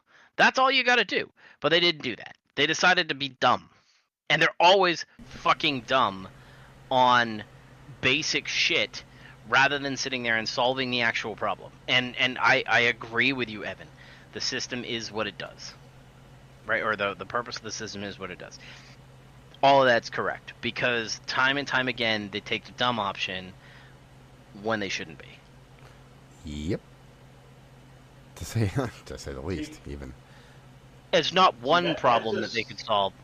There's 1,000 ways they could go at it and just chip away at that block. Hey, look at this fix everything button over here. I'll just not press it. Yeah, just Press the fucking fix everything button. Yeah, it's sitting right over there. All we got to do is press it, and the longer we don't press it, the closer we're gonna get to the the button on fucking this thing. So I think we should probably look at the fix everything button. Realistically, it's a lot more palatable at the end of the day. Well, it certainly cleans up messes a little more easily, doesn't it? Oh, but anyway, before you get out of here, Craig, let's drop a little bit of interesting and good news. So, of course, you've got a couple of people out there that are talking about how Robert F. Kennedy is stupid or making America worse or some other incredibly dumb shit. Of course, as they do. But he has gotten thimerosal, probably. It doesn't actually say in the specific article listed here, but has had mercury removed from all childhood vaccines, at least in America, which. Well, that's great because. Well, speaking of vaccines, and that department, yeah, I think far more pressing is the hilarious details of Rand Paul ripping the spleen out of Dr. Fauci. Well, I was wanting to segue into the other cough vaccine that has been in the news of late. It's not even the vaccine that's of interest to me at this point with that stuff. It really is Dr. Fauci. What's wild about that is the left is actively attempting to defend Fauci. And he is like utterly my feed, indefensible. It's filled with fucking people. Unreal. Yeah, it's crazy. Absolutely filled with people who are like, "Thank you, Fauci. Fauci, you saved us." And then there's all these nurses coming out. That one fucking nurse. Oh my shit. It's not one. No, I know it's not one, but there's like. I know it's not just one, but like there was the one who got half of X on her case, and then she closed her replies. It's like you coward. She's like, if you weren't in healthcare, you're not allowed to have an opinion. It's like, fuck you, lady. Well, there's a bunch of them that are sitting there and coming out and. You haven't zipped the body bags, and we were just swamped, and it's PTSD and all that other shit. And I just, like, every single time I see a nurse coming out, I'm like, sympathy. I remember the videos of you dancing in the fucking hospital.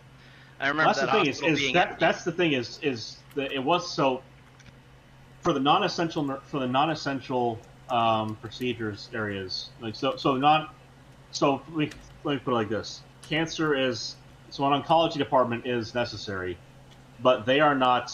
Like an emergency department kind of necessary. They have what are called elective procedures, largely. So any department that's like dominated by elective procedures, because hospitals were closed to elective procedures, they had fuck all to do. So the nurses, a lot of times, were in there just caring for inpatients who are left over. Oh, that too. And the rest of them were either turfed over to help with the ED, or doing that. Okay. Or they were sent home. And so at the beginning, they were still all on pay and on site because their unions required them to be there.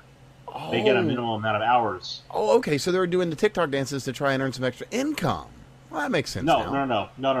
So what I'm saying is the nurses who were there, who were not on the ED rota, who were required to be there because of the union, those nurses had fucking nothing to do. Oh, so those are the ones. So those are the nurses who are dancing in the hallways, not the ones who are actually doing the work with dying that patients. Can be true. That can be true. And I told my fucking brother this shit, that this is going to come back and bite them, and it's stupid. And he was saying, no, it's good for morale. It's the same. It's not. No, it's not. Oh, because ultimately, it might be good for nurse morale, but oh my god, when that shit got out, morale as they want it to be. The rest of us were locked in our fucking homes. Yeah, it's like, you made the nurses at your one hospital feel empowered and cool, and then what happened to everybody that lost a fucking family member, that couldn't see them, that couldn't hug a fucking grandparent that died? Then you had the doctors sitting there and weighing in as to what protests are legitimate, right? Everybody should be able to protest racism shit. Or another. The moment those doctors left the hospital to kneel on the ground was the moment they lost that fucking argument. Oh, yeah. Well, if you're at a George Floyd protest, that's fine. You're not going to get COVID. You're not going to spread COVID. Now, if you're protesting the elections, holy shit, you are a goddamn bioweapon. Yep. Well, the bottom line is this is the real problem. We've talked about this on this podcast many times, right? Yeah, Climate change. Science has a credibility problem because a lot of people stepped in and attempted to use science and scientific research and findings to beat their political opponents with a cudgel. And in many cases, those findings are, kind of not necessarily very thorough. The climate change stuff or is just a good outright example. fucking fabricated. It's not that's the current scandal, right? But it doesn't really matter. The bottom line is, as a technical organization, you need to be engaged in technically credible activities. Fauci did not engage in technically credible activities. And as much as Craig and I can argue about masks, right? And we have. And we can argue about the vaccines. And we have. The bottom line is, you cannot turn around and come out and just basically arbitrarily you have to make a technically credible argument. And you have to base it on the data. And real quick, let me pause the both of you to add a very important point to this. Actually, that's only just come out. So just because it's so pertinent. So we've now learned just in the past few days. I think about 5 days ago, found out about this when Fauci, he went on TV. He got his booster shot in the shoulder and the whole shebang. Not long after, he got a pulmonary infarction. And never mentioned it to anyone. He buried that shit. Because, we talked about the causes of all that, and this, that, and the other, and he buried that shit. Now, to be fair, for everyone else, for any other person in the country, that stuff is personal, and you shouldn't have to tell everyone about it. But being the chief guy, the guy who is pushing that for everyone, who is in the position to tell everyone to take the vaccine, setting policy, which is getting tens of thousands of people fired, losing their livelihood in the middle of a pandemic where it's hard to get a job because you can't go outside. This guy caused deaths, let alone joblessness. And that's just recent. That's not even getting back into his the first time around when he prescribed poison to dying people. Oh yeah, that was the other one.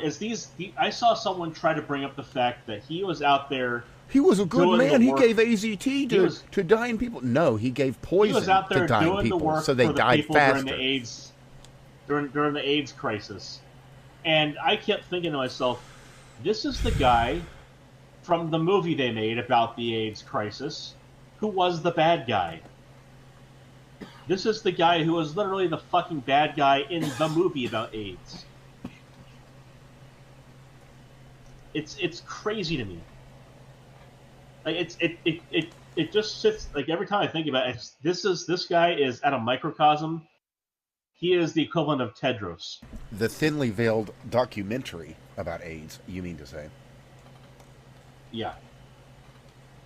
This guy is Tedros. He failed his way upward. He got in charge. People don't talk about the fact that, for example, and I had to explain this to my dad the other day. His wife was the person in charge. His wife is the ethics person in charge of ethics in NIH. She was the one at the head of the board for gain-of-function research. It wasn't just that they twisted the words. They twisted the words until she said it would not have to come before the board. His fucking wife. It was a scam the whole way through that he was able to give. Just as a by the by, just real quick, Dallas Buyers Club. That's the movie, if you're interested in checking it out. Yeah. Really good movie, by the way. Doesn't share his last name. This is one of those things where it would have at least tipped off someone had his wife shared his last name. That should almost be a requirement. To me personally, I look at it and all the nurses that are sitting there and saying, hey, the front lines were rough. I don't doubt that. They probably were. Well, I mean, right? let's be real. We actually did cover a lot of this. You go into New York City, there's a shit ton of old people. They're all going to get, infected all at once. Yeah, they all died because of very fast-moving virus, very high replication rate. It might have had a low fatality rate. It might have had a low overall risk rate. You know what would have been a really super awesome idea, Steve? If somebody had sent like a giant tanker ship that had been converted into a mobile hospital and sent something like that up to New York City, and that it got used to protect the lives of these people, that would have been a real... Oh. Yep. I know. I get it. Yep. But, that's kind of the problem that you have, is that when you look at COVID, there's a whole bunch of people who have very justified anger because they were forced to make medical decisions that they didn't want to make. They were forced to sit there and engage in social practices that they didn't want to engage in. There was zero evidence that any of these things had any major significant effect, and certainly not at the certainly not at the replicability level that would be required to masterfully command the entire U.S. economy, which they did. And then all of the people that we were looking to sit there and provide technical expertise, they acted like fucking children. Right? The doctors and the nurses, they lost their credibility when they were doing dances. They lost their credibility when they're sitting there and weighing in on social issues. Technical people need to do technical things. And you need to understand when you need to draw that line. And they refused every single time they had an opportunity to sit there and say, hey, I'm a technical person. I should be only weighing in on technical things in a technical capacity. I can tell them right and wrong, but they did. They used their mantle of authority in order to enact social policies that they preferred. Right. That's the thing is I think that, for instance, you and I both opining on things. Oftentimes, if we talk about stuff outside of wheelhouse, we're not doing it as if we are technical experts in a professional capacity describing these things. Like you're allowed to have an opinion. But at the end of the day, like if I'm doing, say I get to the point where I get my PE, and I come and I say as a professional engineer, this, that, and the other. I'm not going to say like as a professional engineer because of racism, this is how we should do some prescribed action. Like it would just be insanely stupid because it's not a technical issue. Well, I mean, if I came out and I said, "Hey, as a representative of the Navy, this is the way we should operate with things," that would be horrendously wrong. Like I would very justifiably be fired for that. Right. And the same, I think for the most part, but they were fucking encouraged to do that. They were encouraged. That's what grabs me is this was encouraged behavior. So, there's a lot of people who are very angry. That anger is justified. And all of these lefties who are out there actively defending Fauci, the problem that you have is that the entirety of COVID was mishandled. We took a risk posture, a societal risk posture that was not justified by the data. We took we had no technical credibility in all of our results. We did not communicate the uncertainty the way that we should have been doing that. All of these things are true, and it led to damaging people's actual lives. We damaged their economics, we damaged their health, we damaged the actual critical care that we had all throughout society. And now we're in this phase of, hey, you all fucked up, let's hold you accountable, and now we can't hold anybody accountable. Oh yeah, that's the other thing. Well, not only that, now that they're all accountable, they're all trying to run away from that.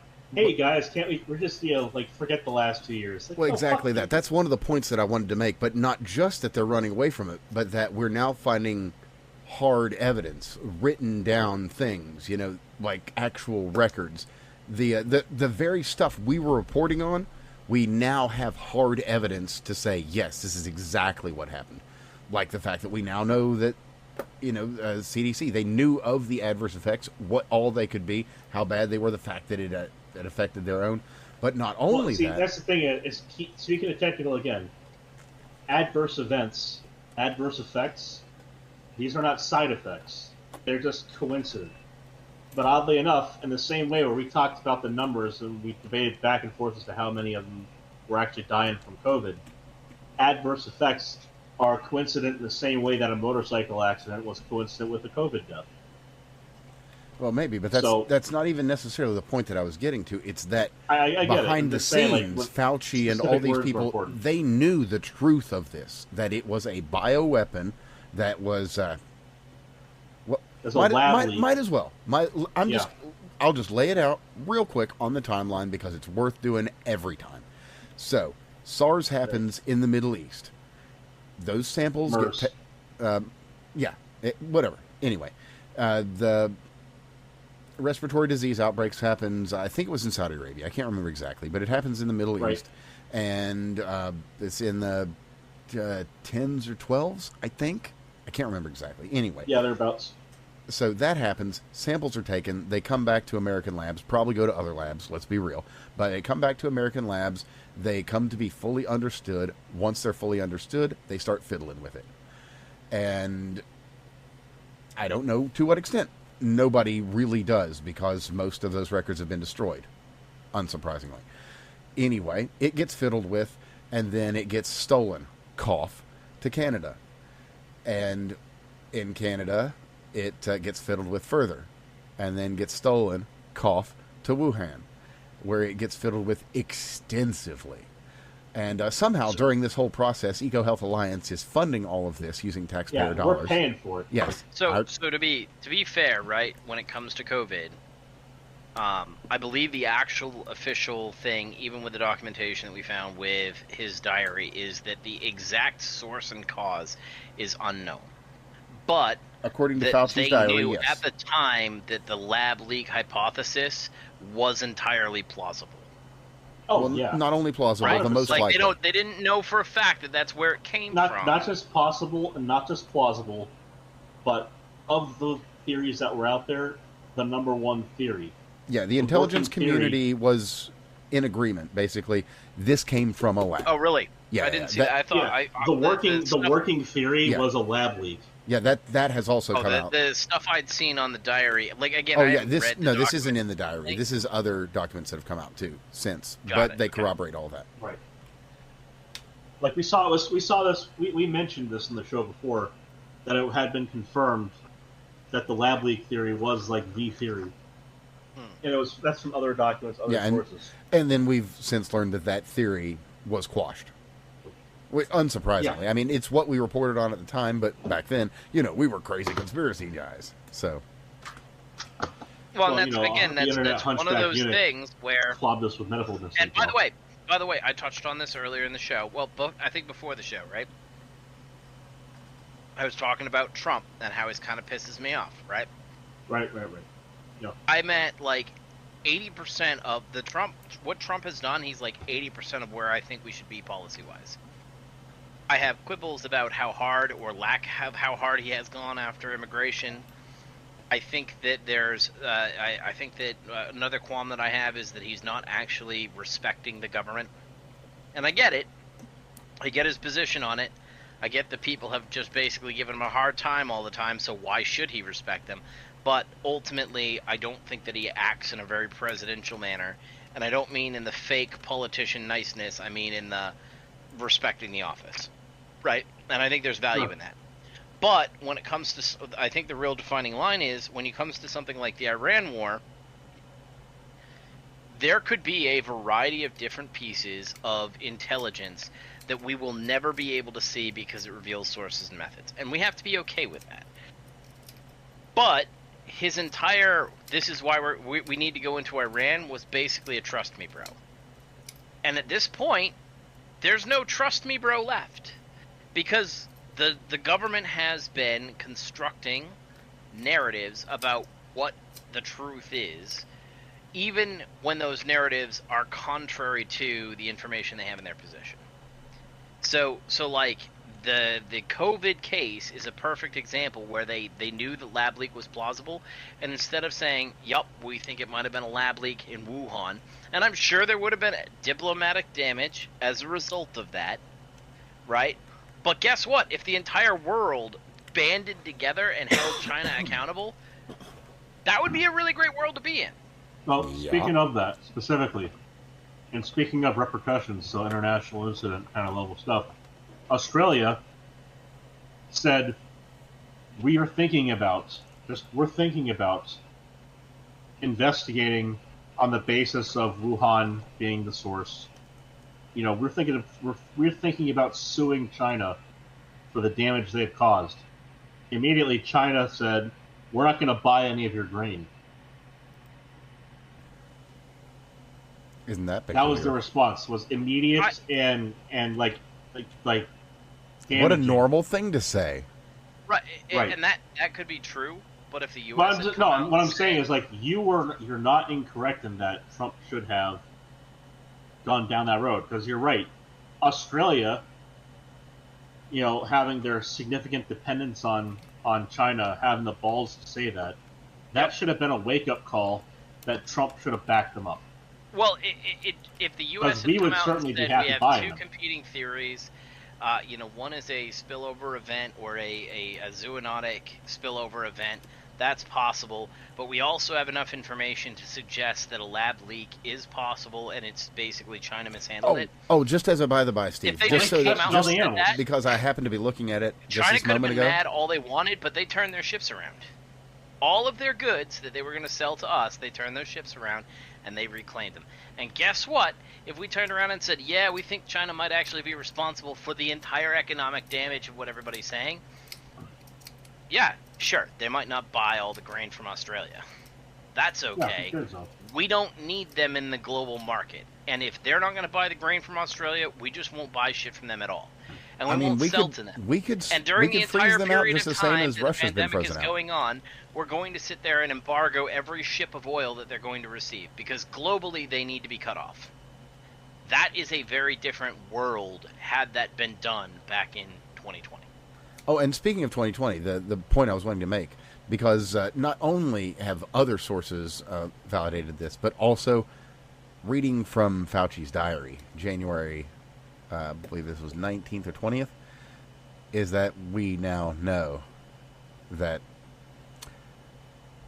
the zoonotic event was merely an accelerator. I'm paraphrasing because I don't actually have it directly in front of me, but I just read it like, oh, here we go. Now we know the market was not the source, it was the amplifier. January 26th, 2020. Fauci in his diary. So, there you go.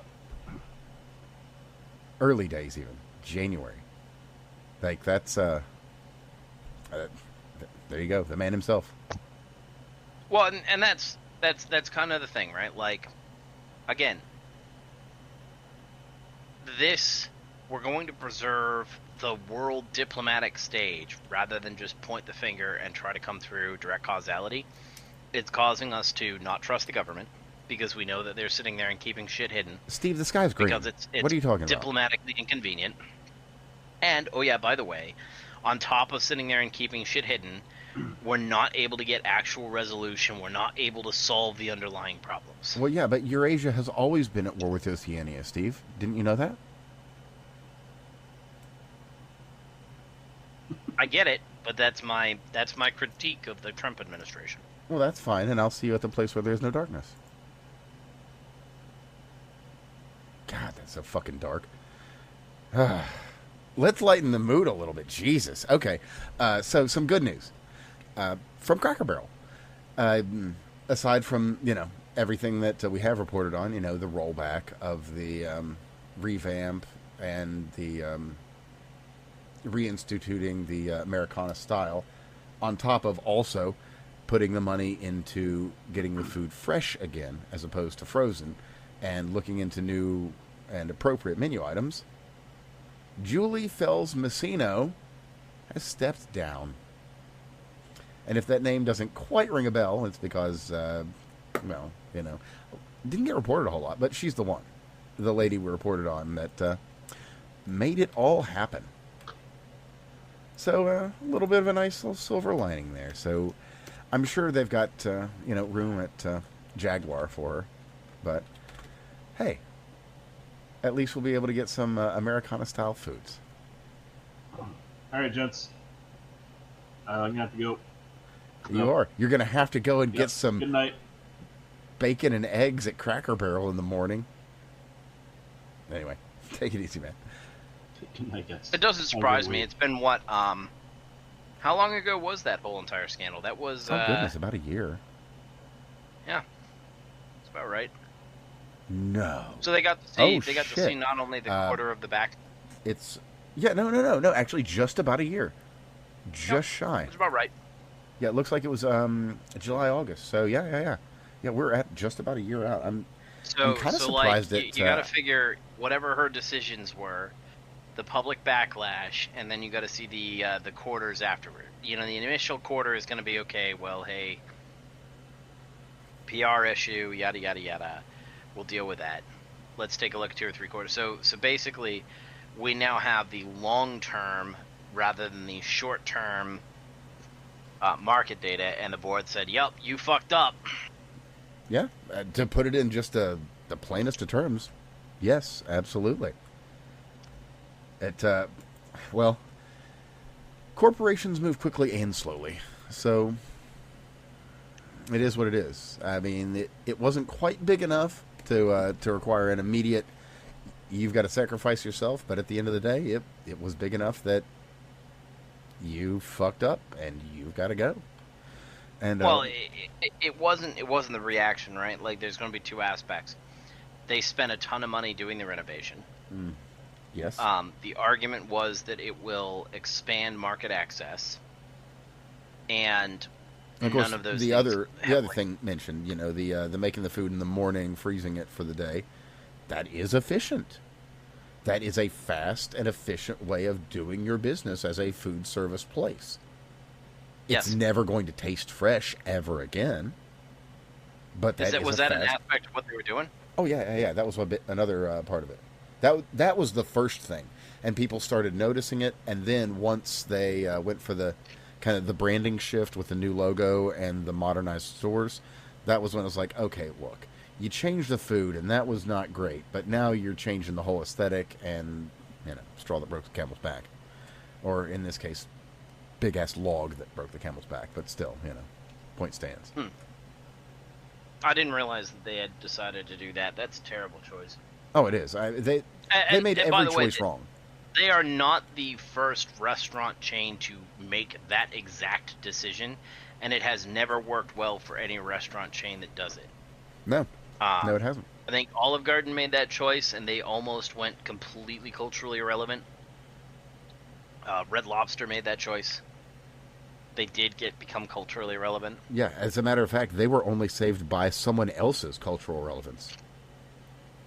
Hilariously enough, Flavor Flav.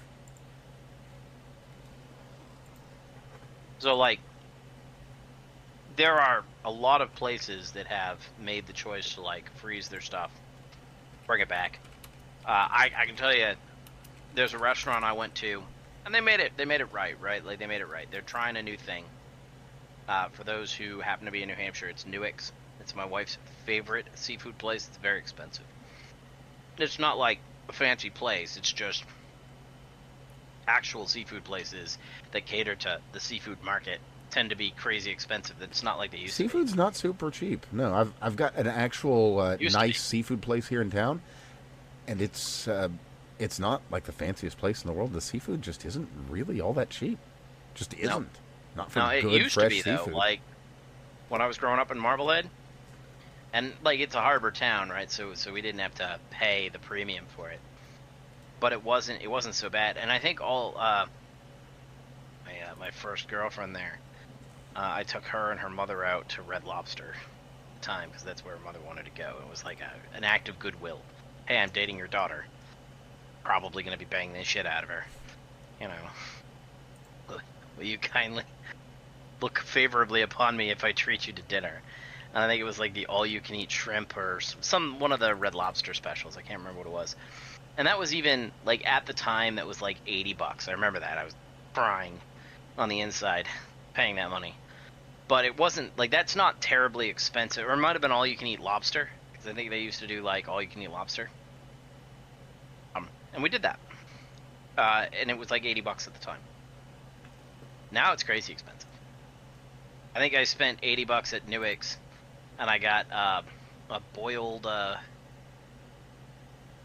It's like a bag of seafood boil. Yeah. And we had a place like that when we went to West Virginia. Very good down there. Going to some smut book author shop thing down there, and we found I really wanted Really wanted some crab. And it's expensive. That shit's expensive now. It used to be like, you go down, grab a lobster for like $15-20, and now it's like $40 or $60 or $80. Well, just Crazy. to give my own anecdotal evidence, I mean, I remember when I was a kid, me, my dad, my mom would go to any given Chinese buffet. They have crab legs. Have as much as you like. And you're going to get the buffet for Yep. $10-ish, say. Mm-hmm. Now, no. Never. And the only all-you-can-eat crab legs deals I've found anywhere in, goodness, probably the last 8 years, I want to say it was $24. And realistically, that's not a bad deal, which is the craziest shit of all. Well, yeah, I suppose if you really like crab legs. I mean, I remember when I lived in New Hampshire, when I was in school in New Hampshire, we had, for a couple, once every 2 weeks or once a month or whatever, probably once a month in the summer, for the 6 months, we'd have $2 a pound steamed clams. And there's a lot of people who think they know what clams are, but they aren't steamers. Like the long necks, most people don't have long necks. It's really more of a New England thing. And Market Basket used to have them for like $2 a pound. And we would pick out. We'd pick out on steamers all week. And we were poor, right? Like, we're poor, but we go at $2 a pound. I can get freaking $15 worth of steamers, 8 pounds, and that'll feed you. That'll feed you for a while. Lobster. There was a place that sold lobsters that they caught in the New Hampshire Bay. I think it was like $4 a pound.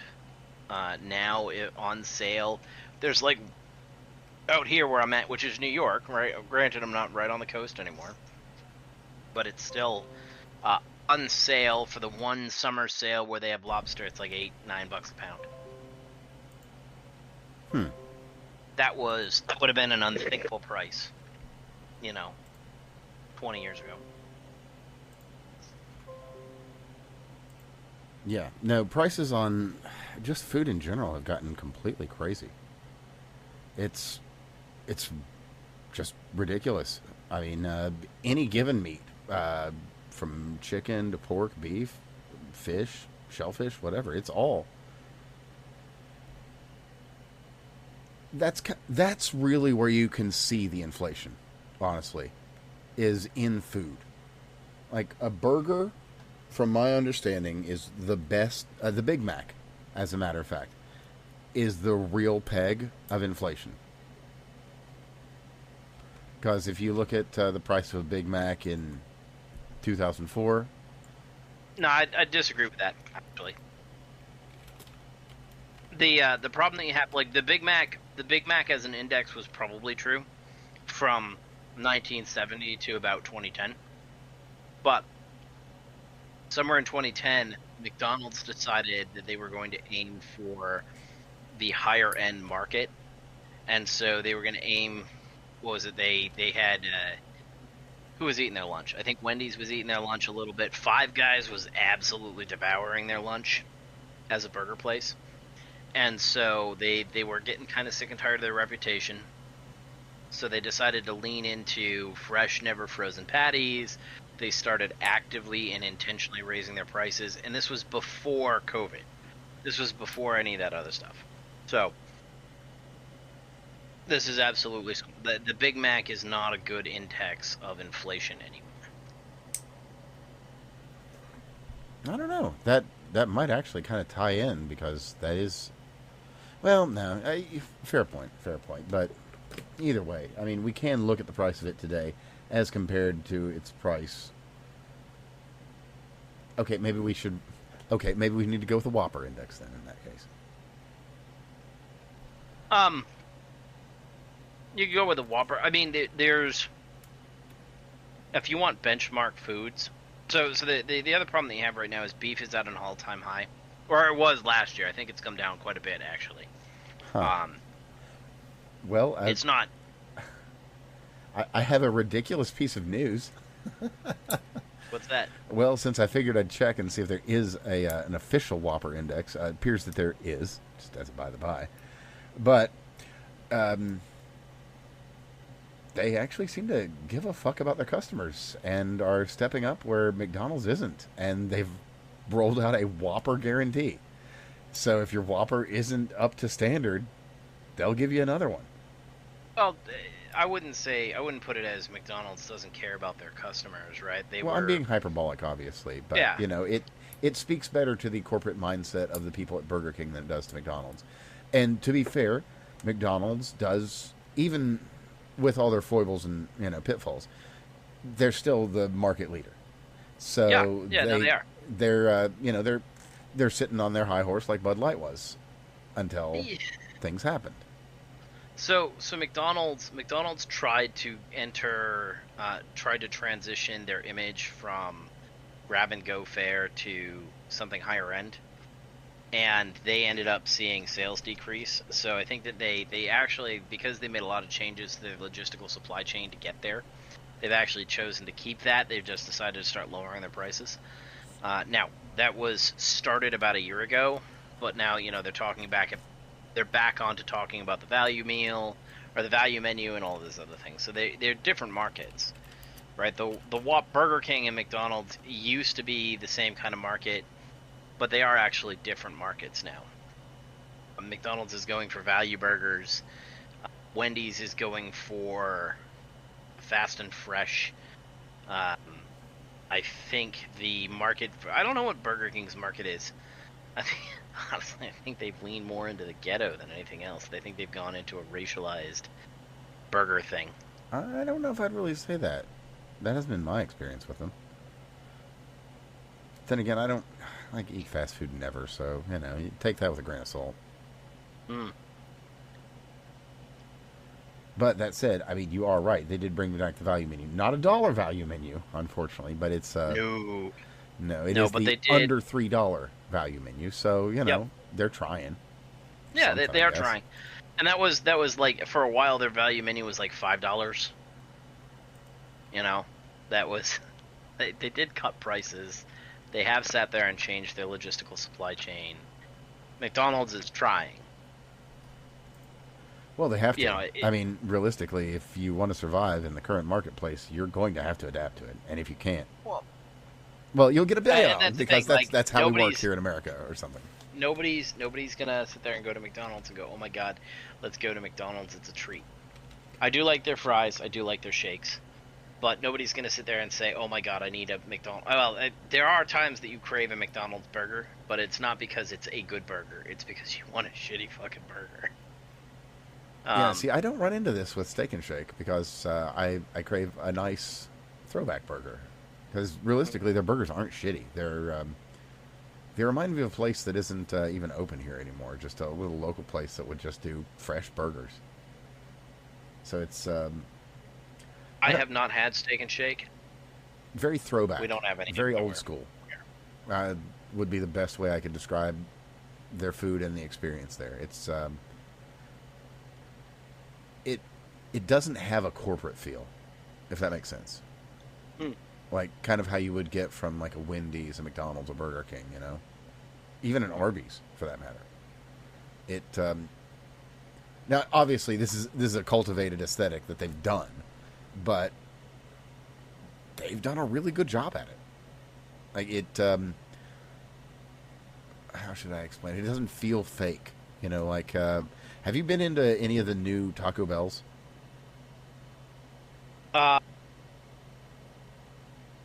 Because those... I don't think I've been inside any of them. I don't think I've been inside a Taco Bell in forever. Well, that's fair. Have you seen the new Corpo Bells, though?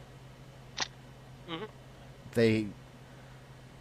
They so deviate from the style and the aesthetic of what Taco Bell has kind of always been for all of our lives that it's kind of the opposite of that. So, yeah, sure, again, I know they've cultivated this image and this aesthetic, but they've done a better job at it. Or I guess they've done equally as good a job because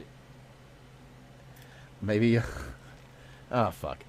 I guess Taco Bell just took Demolition Man to heart and was like, "Oh, but we won the war. We're the guys. So we're just going to do it how we want to fucking do it, I guess."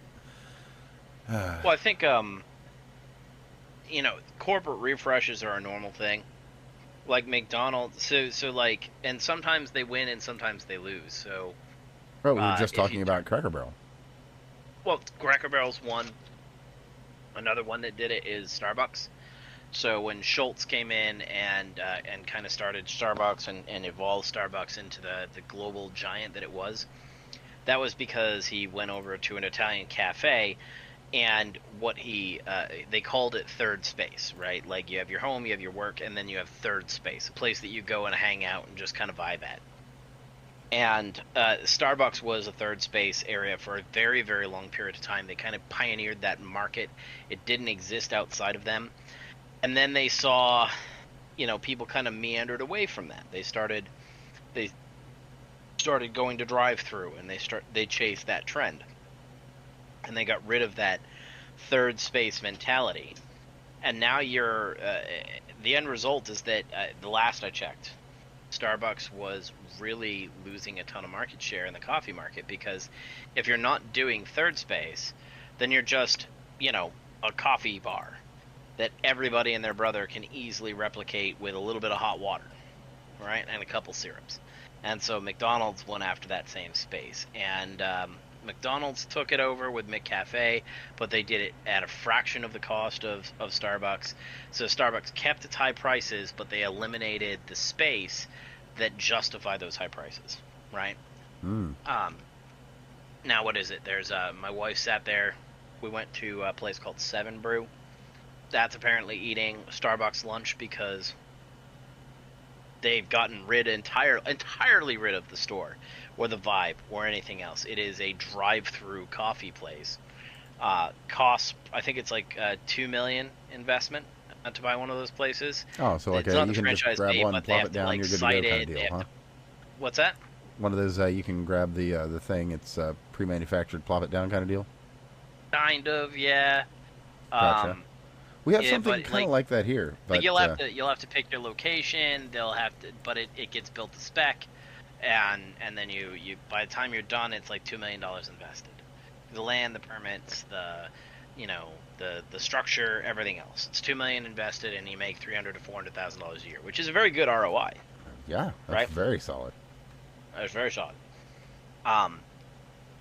But they're eating Starbucks lunch because Starbucks decided to lean into drive-through, and then they have all of these costs that none of these other companies really have when leaning into drive-through, whereas you could justify those costs if you've got a warm, cozy environment and you're going to go hang out and have a couple coffees, right? But if you don't have third space, not a thing. And so now I think Starbucks is in the same thing where they rebranded. McDonald's has done a refresh. I'm not a fan of it. But they're doing it in response to the old McDonald's used to have Play Place and all of these other kid-friendly zones and all that stuff. The new McDonald's is very sterile. I'm not particularly a fan, but they're there because Americans, our fertility index has gone down. There's just not that many kids out there in the world. Millennials aren't having kids till way later. You're talking about the women, they get to a certain point where they're like, oh my god, feminism lied to me, right? Those are all real consequences that get borne out in the market. And when McDonald's has to do a refresh, are they going to sit there, are they going to spend the $150,000 on the indoor play place, or are they going to turn that into some additional seating for $20,000?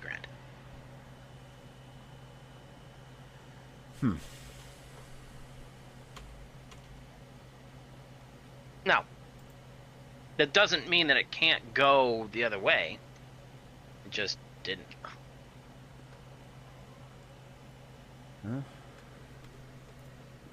Things happen, I guess. Oh. I have to mention this. Thinking of things that happen. Kind of mentioned Mitch McConnell earlier and how he's probably not alive, because he's probably not alive.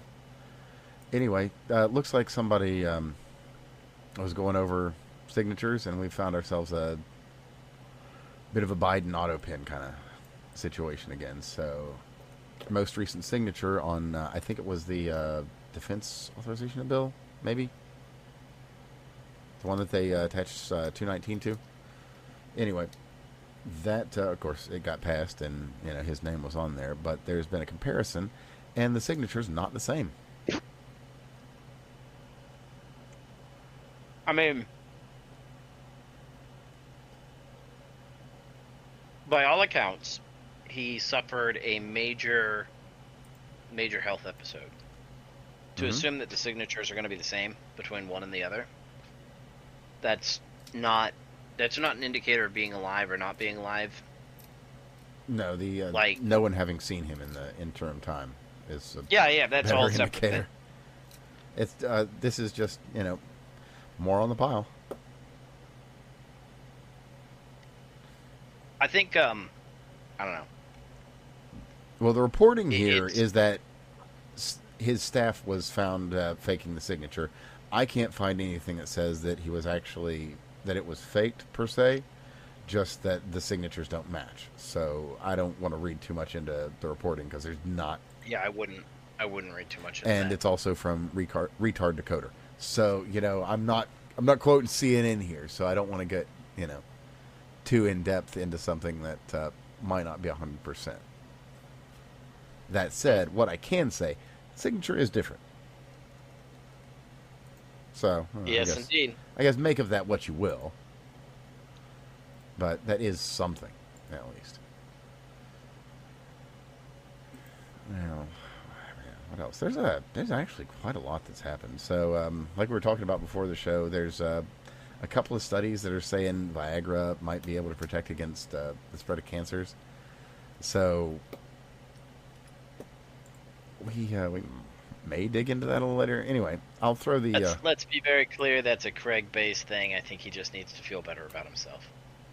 I don't know. It actually has got rather a few studies here. It says it, like, out of actual filings, it's saying that it can reduce cancer metastasis. So, that's something. That would be interesting. It is. Well, anyway, I'll throw a link to the MedExpress article on that if anybody's interested in, digging into that themselves. I did see the headline, and there is actually something to it. It's not just total bullshit. So, that's something. And I do like to cover cancer treatments and advances because, I've had to deal with a lot in my family. So it's good to hear some good news every now and then. And I've got some other good news. I should probably start off with the bad news. Not the biggest creator out there in the world, but a guy I always liked. Guy by the name of Max. Always went on YouTube as Hot Diggity Demon Productions. Nice guy. Just a really approachable guy. Kind of weird. Really an old internet dude. Well, he had some terrible news a few days back. And, I mean, the news itself doesn't stop being any less terrible, sadly. But the situation is maybe a little better. So, a few days back, he announced that he was going to go to Switzerland and get made. And that... Well, I should probably give a little bit of context there. So, he's had a number of physical health issues. He's got fibromyalgia, some sort of issues with drooling. He's having trouble with his money. And his health isn't doing super well with, all these things going on. You can imagine that all of these things spiral when they start to compound on you like that. When your health's going down, you're not making a lot of money. You've got long-term health issues that really can only be treated. Then, that's going to wear on you. And that's understandable. So, this came out. He mentioned it on one of his streams, and since that time, and I'll just read from it directly here. Geez, you guys, okay, fine, haha, JK, just kidding. Never mind, JK, just kidding, JK, JK. Which, that's... It is what it is. But he follows that up with, decided I'm not thinking clearly, will reassess. And... that makes me feel a lot better because Max is a good soul, and I really would have liked it if he'd have reached out in another way to people before this. But I think that now the people around him maybe realize how tough things are for him, and the people that aren't around him who actually care about him are probably going to try and reach out and do what they can, and that makes my heart feel a little bit better. So, good luck, Max. You probably never hear this, but I'll tag you in it anyway, just in case.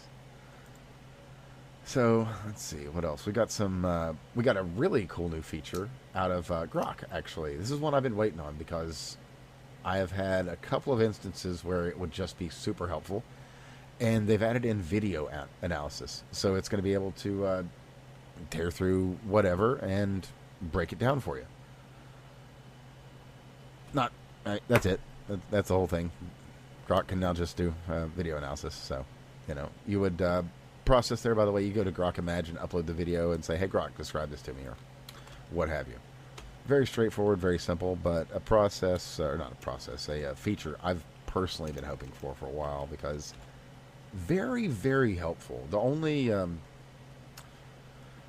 way you were able to do anything even remotely like this, and it was super rudimentary, was just the modification of a given photo or video, and even then it's not really,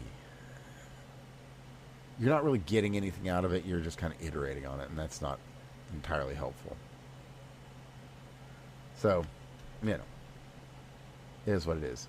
But speaking of something, since we are liking to touch back. Excuse the turn of a phrase there. Wasn't intended. You'll understand why it's ironic here in just a moment.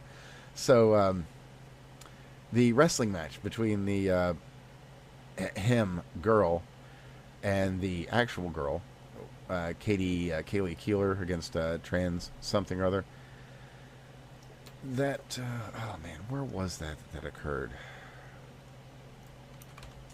Let me see if I can find the school right offhand. I probably won't be able to, but I'll look.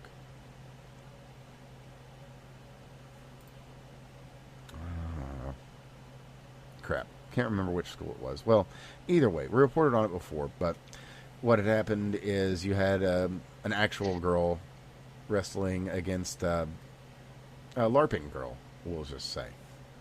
Anyway, a black guy that, probably just wanted to get advantage, as is so often the case with these individuals. They can't succeed in their own classes and ranks, so they do whatever. Maybe so, maybe no. I don't know. I'm just being a bit of a dick. Just like he was. Wham. So, in that, he grabbed her by the lower handhold, if you will, through the leotard. And as we reported on at the time, she was mouthing to her mom, it's like, grab my pussy, or something like that.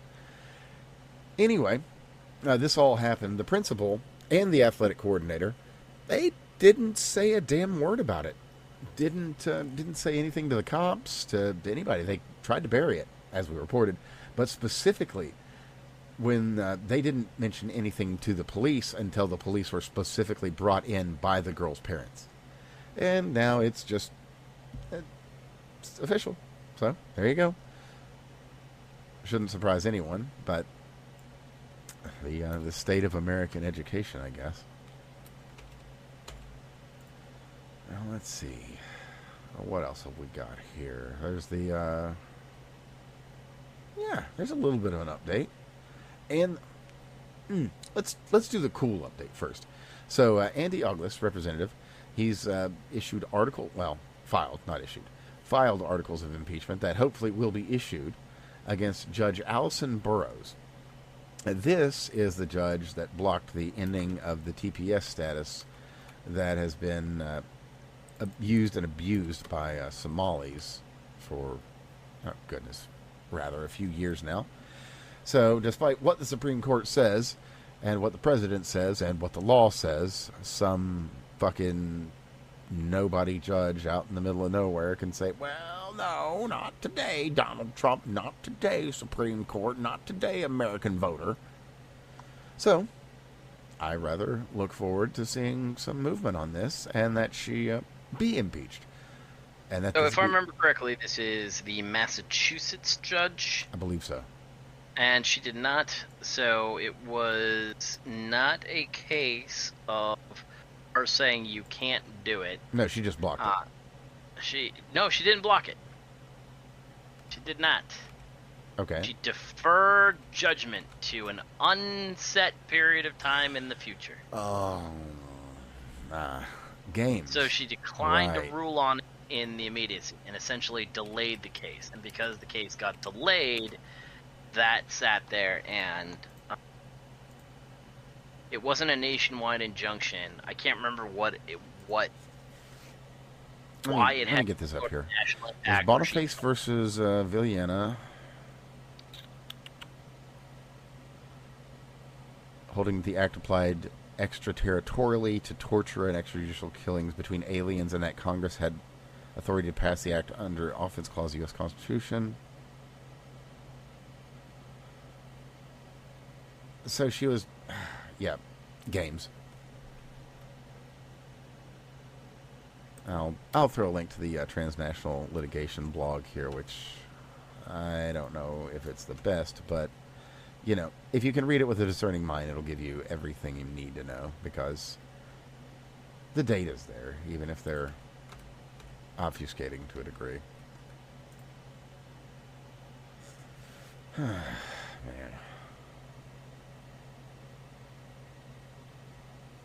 Anyway, moving along. So we got the. Oh yeah, here we go. I'll just grab a link to this real quick. It's not really worth digging into because we discussed it earlier, but it's a short video about where they actually got the full 50 votes, despite the troublesome individuals that are always troublesome. Murkowski, McConnell, Collins, etc. et al. Let me see here. Man, there's Oh, right. The car bomb. So, as we reported last week, Ukraine sent some drones into some civilians that were just getting gas. Just killing them and also destroying the gas station. This time, had a terrorist go in, one of their, I don't know what agency, but... Oh, yeah, you're right. It was they failed to reach a simple majority. Yeah. Annoyingly. But, anywho. Yeah, fucking finally got it. Anyway. So, there's an Italian restaurant in Moscow, Balzi Rossi is the name of it. Laugh if you like, whatever. Ukrainian agent, female, don't know what agency she was with, but she tried to go inside. She was blocked by a security guard. And kaboom.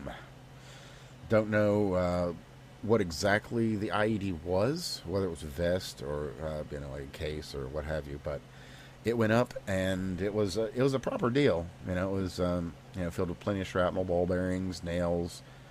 Where was this occurring? Moscow. Mm. So I'll grab the link to that, as a matter of fact. Yeah, and again, to make note, Ukrainian agent might not necessarily be a national, because she is a fine mist now. So there is that. But this lady, basically, she runs in. There's apparently, important people were inside of this. They were trying to get some muckety mucks in Russia, like some Russian ministry people. Hmm. Oh. Interesting. Okay, so the thought, that was the thought. That was what I'd seen at the time. So just reading here on the reporting, as of yet, there are only speculations, but none from the Russian ministry on what the higher-ups were at the event. So, yeah, that's all I've got. So anyway, what happened there, one attendee was killed, the security guard who stopped her, of course, and herself. And, well, rather a few people would have most certainly been killed if she had been able to place that bomb where she wanted to. And unfortunately, it just speaks to the growing desperation of the leadership in Ukraine. On that very note, there have been quite a few attacks on Wildberries distribution centers, which, if you're not familiar, that's something like an Amazon in Russia. And I believe it's been about 5 or 7.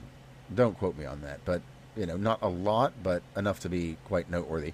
But just like an Amazon, they actually have thousands of distribution centers.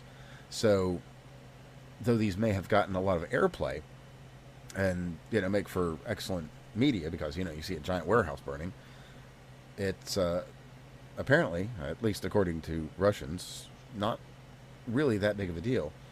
And even reporting today is that at worst, most of their situations are just extended shipping, and not even a lack of availability of anything. To the point, even that now the gasoline rationing has ended. The Wildberries themselves is able to ship all the products in their catalog, and instead of having them at 2 to 3 days, they're at 5 or 6 days. Which, if we're talking about the war is over and Ukraine has won, that is really not quite the devastating defeat you would really want for that sort of thing. It doesn't exactly carry the weight that is explained to have, I suppose. Unsurprisingly. But it is what it is. Also, the other thing, mainstream media is not reporting on it at all, so we might as well at least mention it. But being members of the alt media, you have undoubtedly heard, and that is Ceuta, the southernmost area of Spain, has been utterly invaded. And only just today have they finally decided to deploy their forces to, stop the... I don't know. I think that they might have just deployed them, but I think that they had actually already called up the military. And what's actually amazing is that this was so blatant and egregious that many members of Europe basically closed their borders with Spain in its entirety. Well, I hadn't finished actually. With all my, of that with my progressive, yes. all of that progressive fanfare. Yeah, they're like, nah, that's too much for us. Well, now I'm going to finish my statement. So they called out the police forces so that they could deal with the Núcleo Nacional. Núcleo Nacional is a nationalist Spanish organization that had traveled to Ceuta to speak on these affairs. So the police were actually sent out to ensure that they did not. Wham. Wham. Because of course. But hey, I mean, at least that got them on the street, right? So maybe now that the police are there, they'll actually do their job too. And not just kick out the nationalists that are like, hey, what the fuck are you doing? And why are you letting us be invaded?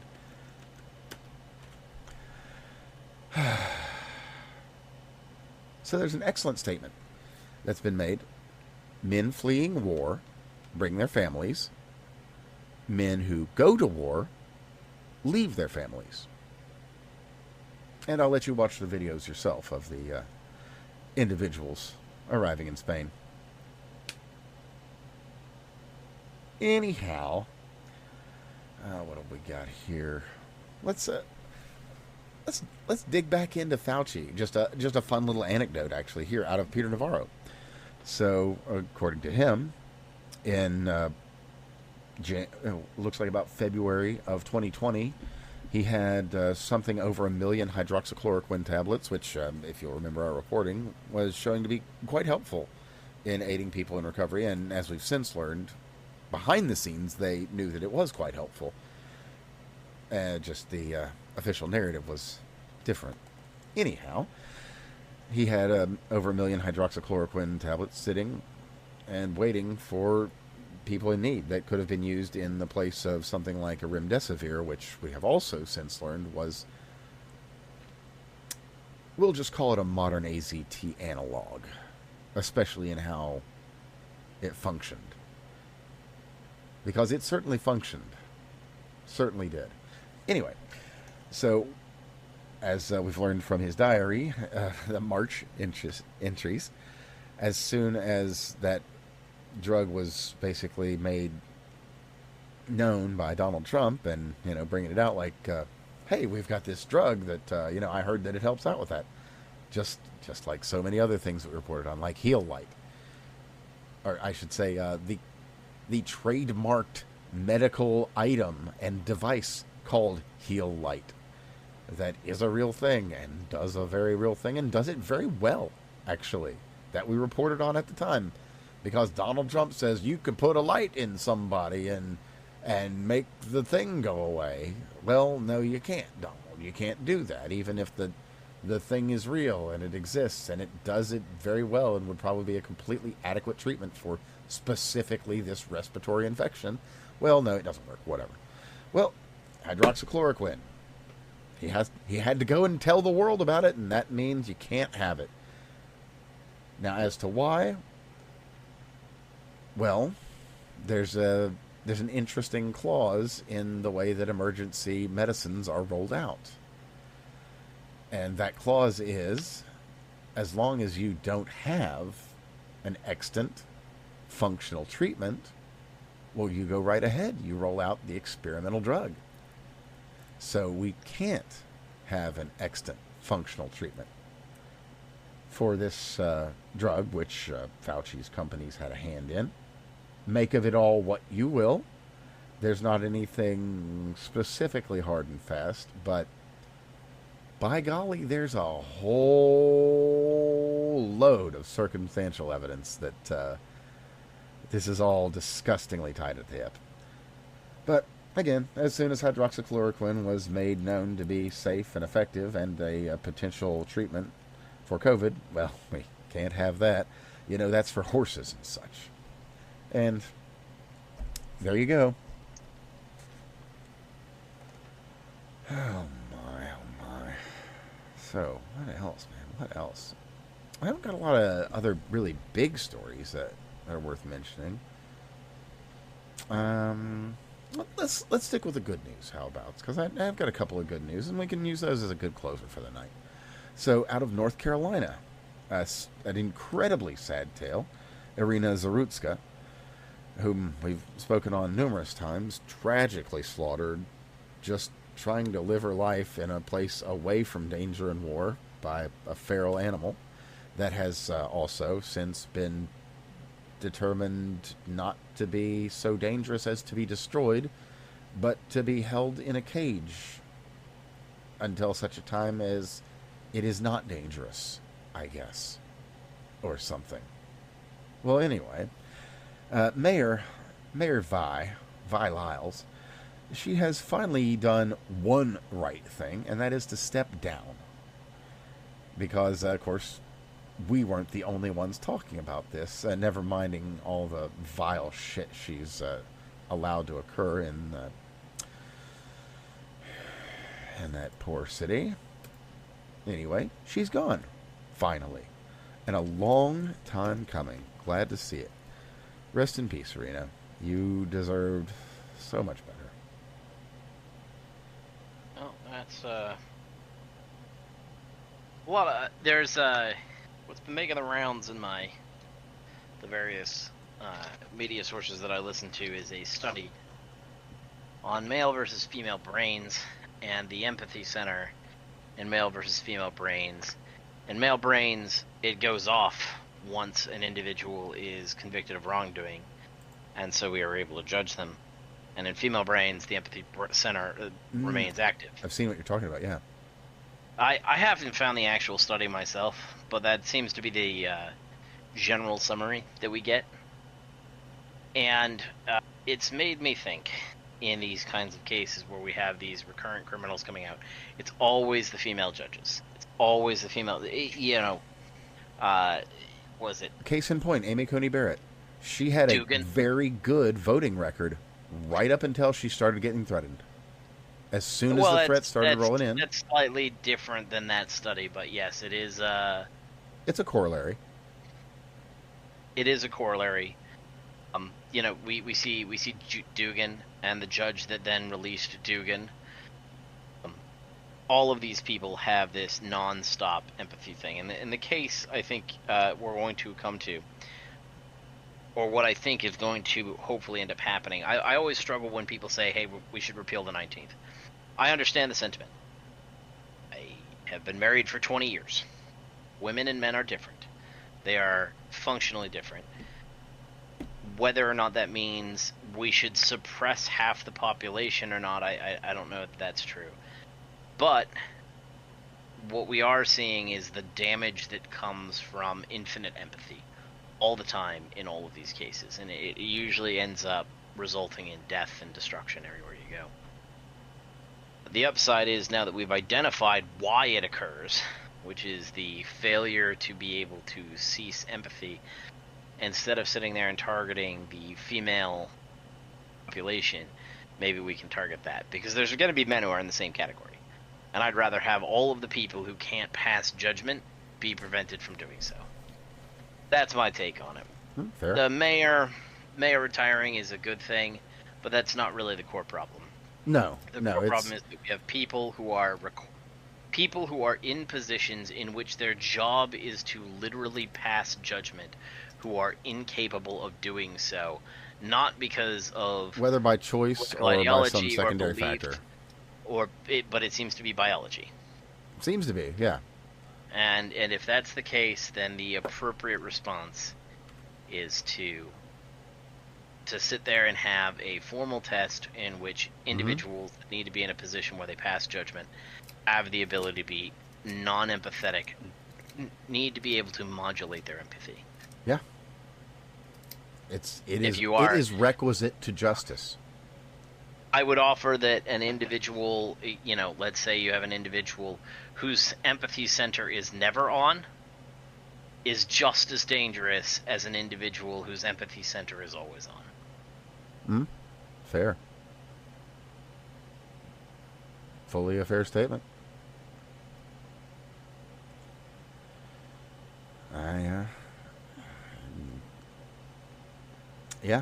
Yeah, pretty much. It's, well, kind of the point you're making there is evidence of the horseshoe, as it were. If you go too far either way, you're just dangerous, I guess, to put it in the simplest of terms. I mean, that is obviously super gross terminology, but you get the idea. I get what you're going for. I think it's more along the lines of we're learning the why we have problems, right? And a lot of this is stuff that I don't think I can look back and we can say, oh my God, society's been all fucked up. Our society is all fucked up. And I think that there's truth in that. I see people all the time coming in and saying, oh, I think this is a giant plan. And I don't think it was. I think that when you start taking a look at all of these variables coinciding, I think a lot of it is stuff that sounded good at the time, and the same kind of decisions that we are all making today, where 40 years from now, it probably won't work out exactly as we anticipated. Sitting there and offshoring our manufacturing sounds great, right? Why would you want to do that? Well, the answer is because we get better environmental stability, we use less of our own resources, and we can have better labor standards for our own people. The downside is eventually all those jobs dry up, and we impoverish a generation. But it takes at least 40 years for it to manifest in the economy. Is that a plan, or is it an unintended consequences of our actions? When we sit there and we start talking about female voting, the 19th Amendment... Well, it depends on who you ask. There's people that say that it was a long-term plan. That seems a little far-fetched to me, but... that's the thing, is I don't think people are capable of conceiving of a plan that is greater than 20 years. I would disagree, but I don't think so in this case. So I would say that the majority of our system is not capable of planning out that far. Well, you also have to remember that we live in a modern milieu wherein people are kind of incapable of doing that. When's the last time you saw, one of these grand cathedrals built in the modern age? We're only seeing one of them, and we're only seeing it completed. I think if you don't have a hereditary lineage, I think that goes out the window. That like long-term planning thing goes out the window. So you start looking at the short-term gains that you have. At least to a degree. Now, to be fair, to be fair, you can have a society that holds that sort of ethic as part of their own morals. They can. We now I'm not saying we are that society. I wish we were. You don't see that much anywhere, and like readily, I'm not thinking of anywhere that actually holds that is as a moral good. But I'm just saying. I mean, I agree that it can happen, but like I think what's ended up happening is we are a victim of circumstance, of decisions that were made. You know, women's suffrage, universal suffrage for women. Now, seems to make a lot of sense. I will counter that. On paper. I will counter that, though, with bad actors have absolutely taken advantage. Oh, absolutely. To accomplish their long-term goals that they have been working on for ages. But I don't think things like women's suffrage. Although the irony is, I think it's Aristophanes had a play on it, and basically the outcome is what he predicted. I gotta go read that play. It looks interesting. Speaking of predictable outcomes, I should definitely mention this. So let me just read this quote from Sony Corporate in regards to the backslash, regarding their disc situation. Mm-hmm. We announced that from January 2028 onward, we will no longer be manufacturing game discs, so 1.5 years ahead. There are various reasons we made this decision, the biggest being that digitalization of content overall has been progressing. That's the big factor. It's not just for PlayStation, but for all kinds of content. Digitalization is progressing. And so, when we think about the future, we put a lot of thought and time, and we cautiously considered this, and we came to this conclusion, and we're going to cautiously move this forward.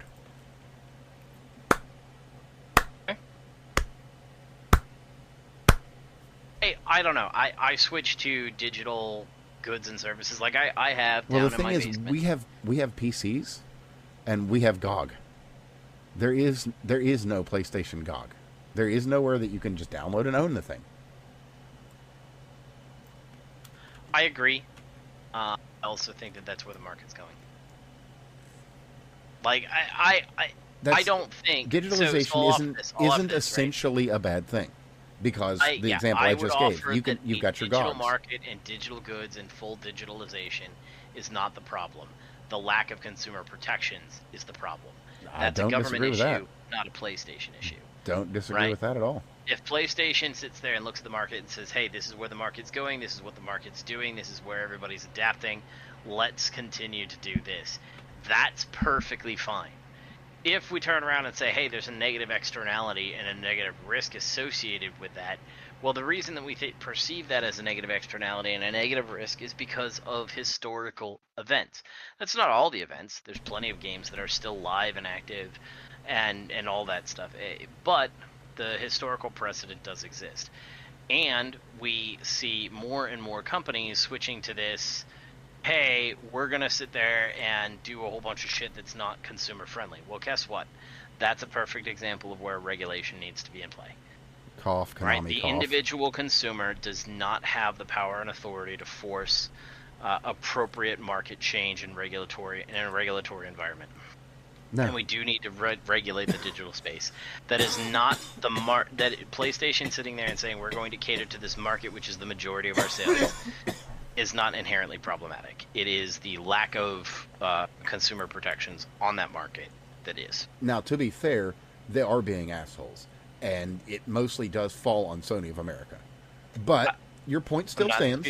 Your point still stands. But if Sony of America had never got their greedy little fucking hands on any of this, this probably wouldn't have ever happened. Or, if somebody sat there and started adopting I mean, if there were market protections, that sort of thing too. Right? Like, there are plenty of advantages to digital assets. There are plenty of problems with digital assets. The problems are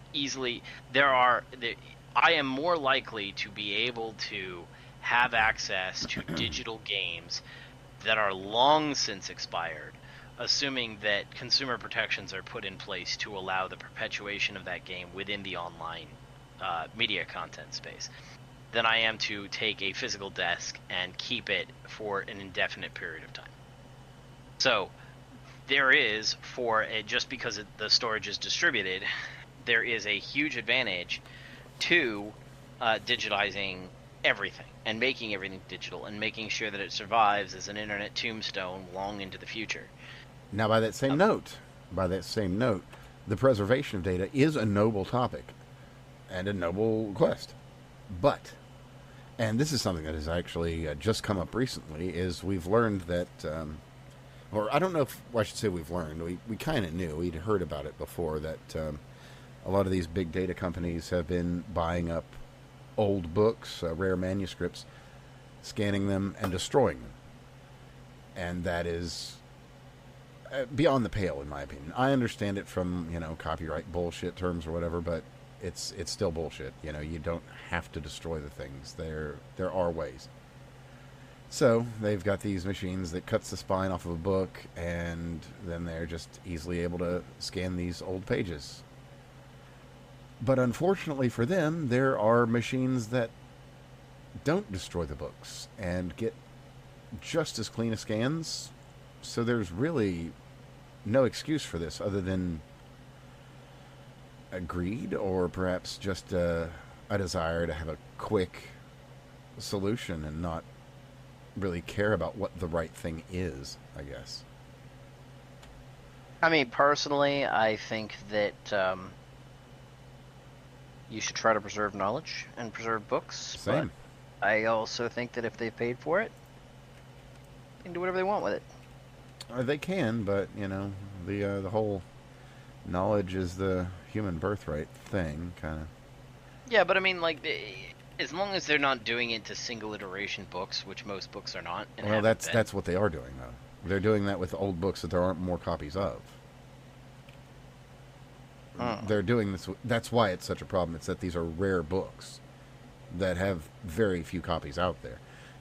Again, if it was like the Hardy Boys or fucking Twilight or whatever, yeah, there's a million of them out there. Sure, that's fine, but that's not the case, unfortunately. That's why people are having such an issue with this. I hear you, but I had to read a book called Cry the Beloved Country when I was in high school. And I have always been hoping that I would earn enough money that I could purchase the rights to the book and then pay somebody to go purchase every single copy of the book that they can find so that I can put it out in a giant field and light the entire thing on fire. Well, that's the so thing. That no one that's the is thing, ever Steve. required to read that in the future. There are some books out there, like there's this painter.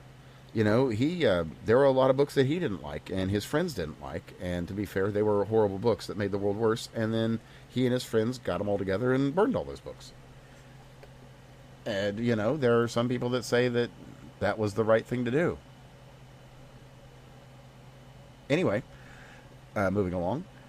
I'm okay with that. Well, as I said, dude. Properly screened? Yeah. Well, absolutely. Country. It's like... I will buy that. I will purchase someday. I will purchase the rights, and I will destroy it ever having been on the world. There will be a Wikipedia page that sits there and references the whole entire thing, and everybody else's copy will be destroyed. Pay the library fees to take it out of every library in existence. Yeah, here's $150. I guess you're not getting the book back. No, kind of like Ishmael. Anyway. Don't read that if you get the chance, by the way. It will make your life worse. Which one? Ishmael. Don't know that one. Good. Anyway, out of Craig's home state, because as we know, Fauci had a lot of number 5s to drop the other day when he was talking with some important people. A lot of 5ths. More than 5/5, if you can believe that. Old Fauci had. Well, and as you might know, that machine that did all the signatures was sure to make sure that old Fauci was pardoned for any crime that he had committed from like 2014 until 2024. Curiously, well, anyway, the machine wrote down the thing and wrote the Joe Biden signature on it, and so obviously he's free of prosecution at a federal level because the magic machine did the magic thing. And so, magically, he's immune. So, working within the terms of this magic, the Florida Attorney General, James Uthmeyer, has wizarded up a trick This trick is that Florida is going to prosecute Anthony Fauci. Because though he may have federal protections, he ain't got shit from any state of the union. And Olfmeier's already... He has sent a plane to D.C. to be filled with evidence against Fauci. I hope more states follow through. I hope that there's, a number of states that do this. I don't know if they're going to be able to succeed in that. Yeah, maybe not.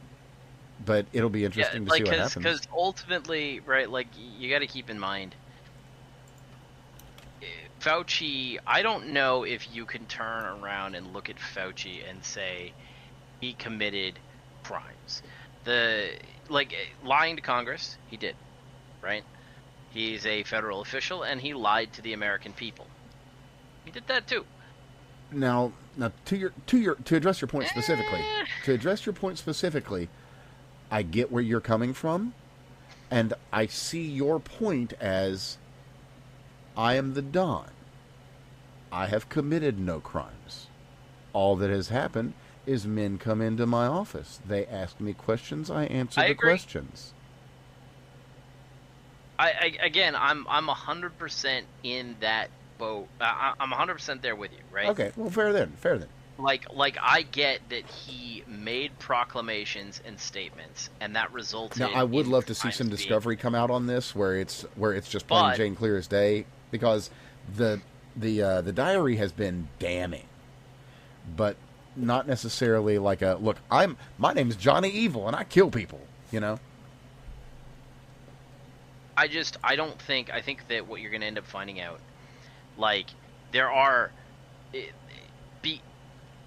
people made decisions based on what Fauci told them that resulted in trillions of dollars of economic damage. And millions of deaths. That's 100% true. Right?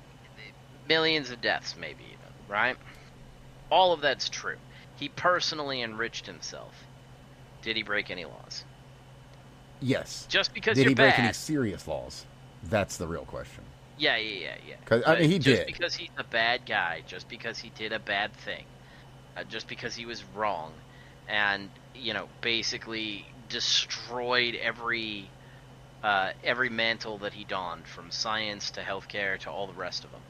Just because he is 100% a despicable human being doesn't mean he actually violated the law. Not a real law, not a serious law, not a law that's like, hey, we can. Certainly nothing that would, even though his verbiage and words and approaches and he does very little to make himself less incriminated. Right. If he made so it comes down to, if you make a bad judgment call and people die as a result of that call because other people sat there and listened to it and enacted stuff on that, are you responsible for their deaths? Well, if that's all if it's just a judgment call, then fair, but it may not have been, and that's kind of what we're finding out from the diary. Think of it like this, right? The left has sat there and accused Elon Musk of killing hundreds of millions of people, or whatever the fuck it is that they're claiming he's killed. 30 million, whatever the deaths or whatever. 750,000, 150,000. It doesn't fucking probably matter. 50 trillion if we count them all. Yeah, sure. I'm sure. Has Elon Musk, even if you took their arguments at face value, did Elon Musk cause anybody to die? And the answer is no. Because all he did was say this program shouldn't be funded. The fact that that program was being funded by the U.S. is not really... the people, if, let's say, there are people who died from it, it is not the U.S.'s responsibility to give money to another government, to give money to other people, such that X people somewhere else may potentially live, assuming that statistical recourse produces a result. So, because somebody killed that funding, it doesn't mean that people died, right? Yes, people may die as a result of whatever the program is getting cut off. That's true, but that doesn't mean that the individual who stopped the funding killed people. Yeah, that is to say, we're not sending 1 million AIDS treatments to the Congo. Wait, why do they have an AIDS problem in the Congo? You know, Stuff like that. Yeah, that's a good example, right? Like, why is it our responsibility to send the AIDS treatment? Why is it our responsibility to pay for the AIDS treatments? Why is it our responsibility to send the AIDS treatments? Why is it not the government, their own people's government's responsibility? What personal accountability is being had? Why is this disease spreading? You're 6 or 7 different degrees of freedom away from an individual making a budgetary decision. Just because the individual made a budgetary decision doesn't necessarily mean that he killed somebody, even if somebody dies from it, right? And the same thing's true for Fauci, right? Just because he made a bad technical call, now it all of which is it true. may very well not have been as simple as that, but we'll be watching this. We will be watching, and if there's anything of note, it will be gladly shared. I am willing to bet that what you'd find is that you'd find that he was personally enriched from the decisions that he made. I bet you will find that he knew some of the statements that he made were false. I would bet you that you will find that false exaggerated is another thing that's going to come up. All of those things are true. And you can certainly sit there and say people died as a result of it. Economic damage was happening. At the end of the day, that day being today, it doesn't matter. Now, again, we're going to be keeping an eye on it. And if something does come of it, or some revelation that we haven't been able to share prior, we will. That's what we do. That's what we're here for. And fuck Fauci. So, that's kind of the start and the end of that. Yep. So I don't know because I know you actually do consume a bit of media. So there's actually a new movie coming out. It's going to have Michael B. Jordan. No, not the baller, the other one. B, not whatever his middle name is. Anyway, it's about a black man who steals things. And he's got a lot of money, and despite the fact that he's a wealthy businessman, he can't help himself. He just steals things. So you might want to check that out. Interesting. They're calling it the Thomas Crown Affair. So yeah, it's a story about a black man who cannot help himself but to steal things despite all of his wealth. It's an interesting choice, I gotta say. I don't know if I would have cast a black man in that specific role, but hey, that's not me. So hey, it certainly tells a tale. Tells a tale.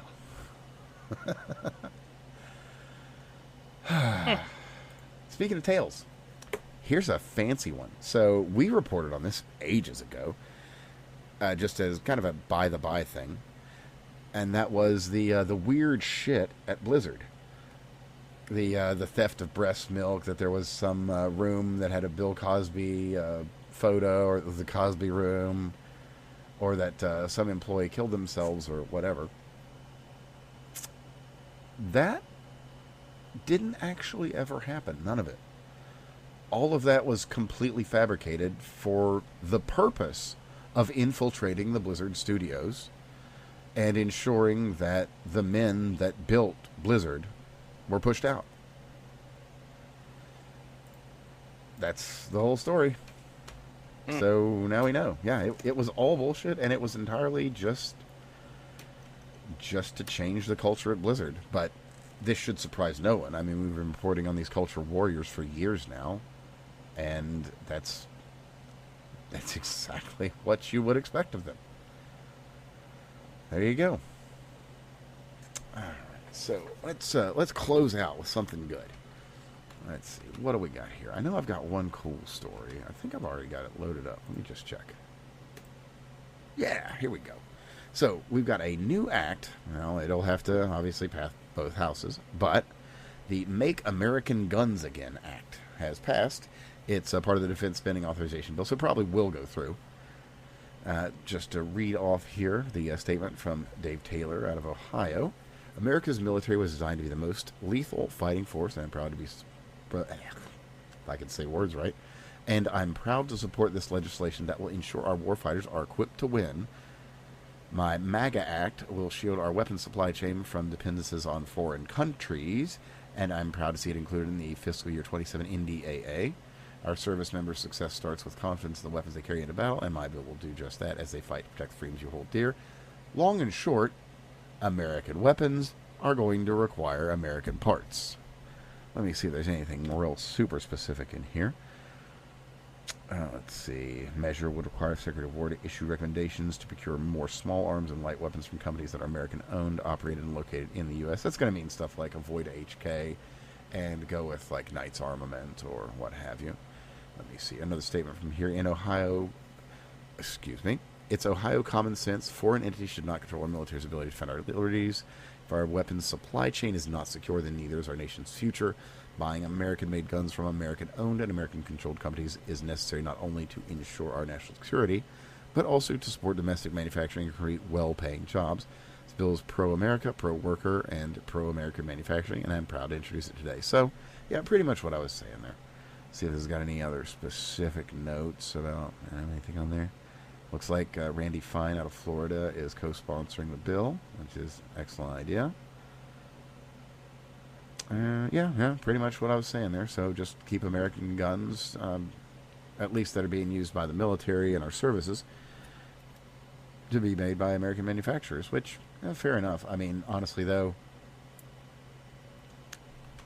we've got enough close allies that we could actually trust to do things right. Like, I would trust weapons made by the Japanese. I would... Okay, so maybe only just the Japanese. But, hey, our greatest ally is our greatest ally. But, man, with that, I haven't got any other really noteworthy stories. Got a whole bunch of bad news, but, I mean, most of that's been shared and put out there, so... Oh, goodness. I don't know if there's anything else I was really wanting to hit off right today. I got one more thing, but I'll save that. Was there anything you wanted to cover before we call it a night, Steve? Nah, I gotta go to bed, man. Gotcha. Chook. Okay, well, you can just feel free to call it a night, and I'll just share this last one out of Canada. Yeah, because I'm from it. You as well, sir. So, out of Canada, surprising absolutely no one, the gun grabbery do, Bill and a Jew, isn't working so well, so they're not really getting in the guns they were expecting. Are you surprised? You shouldn't be, because of course not. They've pushed those people to the very fucking edge of sense and reason, and of course they're fed up and not going to take it anymore. I hope. We'll see. And man, I guess with that, shit, that's it. So hey, thanks for being here. Thanks for watching. Thanks for listening, however you tuned in. Make sure and share the show around. We'll be back again real soon. And, man, be safe, be well. Train like you mean it, because you might need to enact that training. So, all my love, people. I'm Evan at That Fake Guy Dan. You just heard from Steve at...